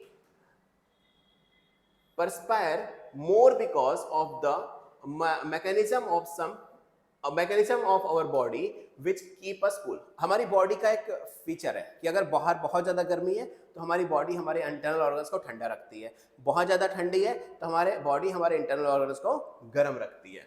We know that during evaporation the particles at the surface of liquid gain energy from the surrounding or body surface and change into the vapor. तो जब बहुत ज़्यादा गर्मी पड़ती है तो हमारी बॉडी में इवेपोरेशन होती है, जिसकी वजह से हमारी बॉडी क्या करती है, सराउंडिंग से एनर्जी को गेन करती है. एंड अब इंपॉर्टेंट पॉइंट आया, the heat energy equal to the latent heat of vaporisation is absorb from the body. हमारी बॉडी की जो भी एब्जॉर्प्शन एनर्जी होती है, वेपोराइजेशन एनर्जी होती है, वो होती है लेटेंट हीट के बराबर. And leaving the body cool, हमारी बॉडी को कूल रखने के लिए उस लेटेंट हीट के इक्वल हीट हमारी बॉडी को चाहिए भी होती है. So cotton bring a good absorption of the water, help in absorbing the sweat and exposing it to the atmosphere for easy evaporation. अब हमें पता है कि कॉटन का जो कपड़ा होता है ना, उसकी एब्जॉर्बिंग पावर बहुत अच्छी होती है. तो जैसे मेरी बॉडी में स्वेटिंग हुई, अब मैंने कॉटन पहन रखा होगा, तो कॉटन क्या करेगा, तुरंत उसको क्या कर लेगा, एब्जॉर्ब कर लेगा, जिससे हमारी बॉडी से स्वेटिंग हट गई. और स्वेटिंग हट गई तो सराउंडिंग की एनर्जी हमारी बॉडी को मिलेगी, और जब सराउंडिंग की एनर्जी हमारी बॉडी को मिलेगी तो हमारी बॉडी को ठंडा फील होगा. वही अगर तुम पॉलिस्टर पहनोगे तो पॉलिस्टर तुम्हारे बॉडी के पसीने को एब्जॉर्ब नहीं करेगा, जिससे हमारी बॉडी गीली रहेगी और कंटिन्यूअसली हमें हीट फील होती रहेगी. बात समझ में आई? इसीलिए समर्स के टाइम पे हमें कॉटन के कपड़े पहनने चाहिए. किसके कपड़े पहनने चाहिए? कॉटन के कपड़े पहनने चाहिए. क्लियर? चलिए, सो अब आते हैं अपने लास्ट कुछ लाइंस के ऊपर. क्वेश्चन पूछा है यहाँ पे, why do we see water droplets on a outer surface of a glass containing ice cold winter. यानी जब हमारे पास बहुत ज्यादा ठंड पड़ती है ना, तो हमें घासों के ऊपर, ग्रास के ऊपर कुछ वाटर के ड्रॉपलेट्स दिखाई देते हैं, जिसको हम ड्यू बोलते हैं, ओस की बूंदें. क्यों होती हैं वो? क्वेश्चन सीधा पूछते हैं ये भी, क्यों होती है वो? देखो, let us take some ice cold water into the tumbler. Tumbler का मतलब होता है ग्लास, ठीक है, मतलब स्टील वाली ग्लास जिसमें हम पानी पीते हैं, उस तरह की ग्लास को हम टम्बलर बोलते हैं. Soon we will see water droplets on the outer surface. और तुरंत ही तुम ग्लास के सराउंडिंग में वाटर ड्रॉपलेट्स देखोगे, ठीक है. The water vapor present in air on coming in the contact of cold water, cold glass of water, loses energy and get converted into liquid state. अब हुआ क्या, देखो, जब कभी भी हम लिक्विड को टेम्परेचर देते हैं, लिक्विड को टेम्परेचर देते हैं, तो ये किस में बदल जाता है? गैस को, गैस में बदल जाता है. और जब हम वाटर वेपर हमारे पास होगा, यानी गैस होगा, और उसको हम ठंडा करेंगे, उसको हम क्या देंगे? कोल्ड देंगे, तो वो किस में बदल जाता है? वो बदल जाता है वाटर में. तो हमारे ग्लास के किनारे, टम्बलर के किनारे किनारे वाटर वेपर्स हैं, एयर में जो मिक्स हैं, उनको ठंडी मिली, कोल्डनेस मिली, तो ठंडी की वजह से वो किस में कन्वर्ट हो गए? वाटर में कन्वर्ट हो गए. और वही वाटर क्या होता है? ग्लास के किनारे किनारे सराउंडिंग्स में चिपक जाता है. बात समझ में आई? क्लियर है ये चीजें भी? तो नाउ फाइनली हमने चैप्टर नंबर 1, जस्ट 1 सेकेंड, सो हमारा ये चैप्टर भी क्या हो गया? एंड हो गया. व्हाट यू हैव लर्न, ये सारी चीजें देख लेना. कुछ क्वेश्चंस हैं, ये सारी चीजें तुम्हें सॉल्व करनी है. अब मैं सॉल्व करा दूंगा, बट फिलहाल हमें क्या करना था? हमें अपना ये chapter line by line explanation के साथ खत्म करना था. कौन सा chapter? Matter in our surrounding. So finally हमारा ये chapter line by line explanation के साथ खत्म हो चुका है. एंड मुझे पूरी उम्मीद है कि तुम्हें ये चैप्टर बहुत अच्छे से समझ में आया होगा, क्योंकि हर एक वर्ड का मतलब मैंने यहाँ बताया, हर एक लाइन को अच्छे से एक्सप्लेन किया हुआ है, ठीक है. इन चैप्टर से रिलेटेड या इस क्लास 9 से रिलेटेड तुम्हें और क्या चीज़ें चाहिए मैथ और साइंस के अंदर, मुझे कमेंट कर देना, सो दैट उस टाइप के मैं वीडियोस तुम्हारे लिए बना दूं. 9th और 10th दोनों के लिए. 10th वालों का भी वीडियो बहुत जल्दी आ जाएगा. एंड बेसिकली सबसे अच्छी चीज़ तो यह है कि तुम एनसीईआरटी लेकर बैठ के इस लेक्चर्स को देखना. बिना एनसीईआरटी लिए अगर लेक्चर को देख रहे हो तो भाई गलत बात है, ठीक है. तो लेक्चर को यही खत्म करते हैं. सब्सक्राइब कर लेना और एक पॉजिटिव रिव्यूज के साथ एक प्यारे से इमोजी को ऐड करके कमेंट सेक्शन में जरूर डालना, सो दैट हमें भी तुम्हारे रिव्यूज मिलते हैं तो अच्छा लगता है, मोटिवेशन मिलती है. वीडियो को लाइक करना और अपने क्लासमेट्स के साथ शेयर जरूर करना. तो मैं सूर्य प्रकाश मिलूंगा तुमसे नेक्स्ट वीडियो में. Till then good luck and don't forget to like, share and subscribe. Good luck.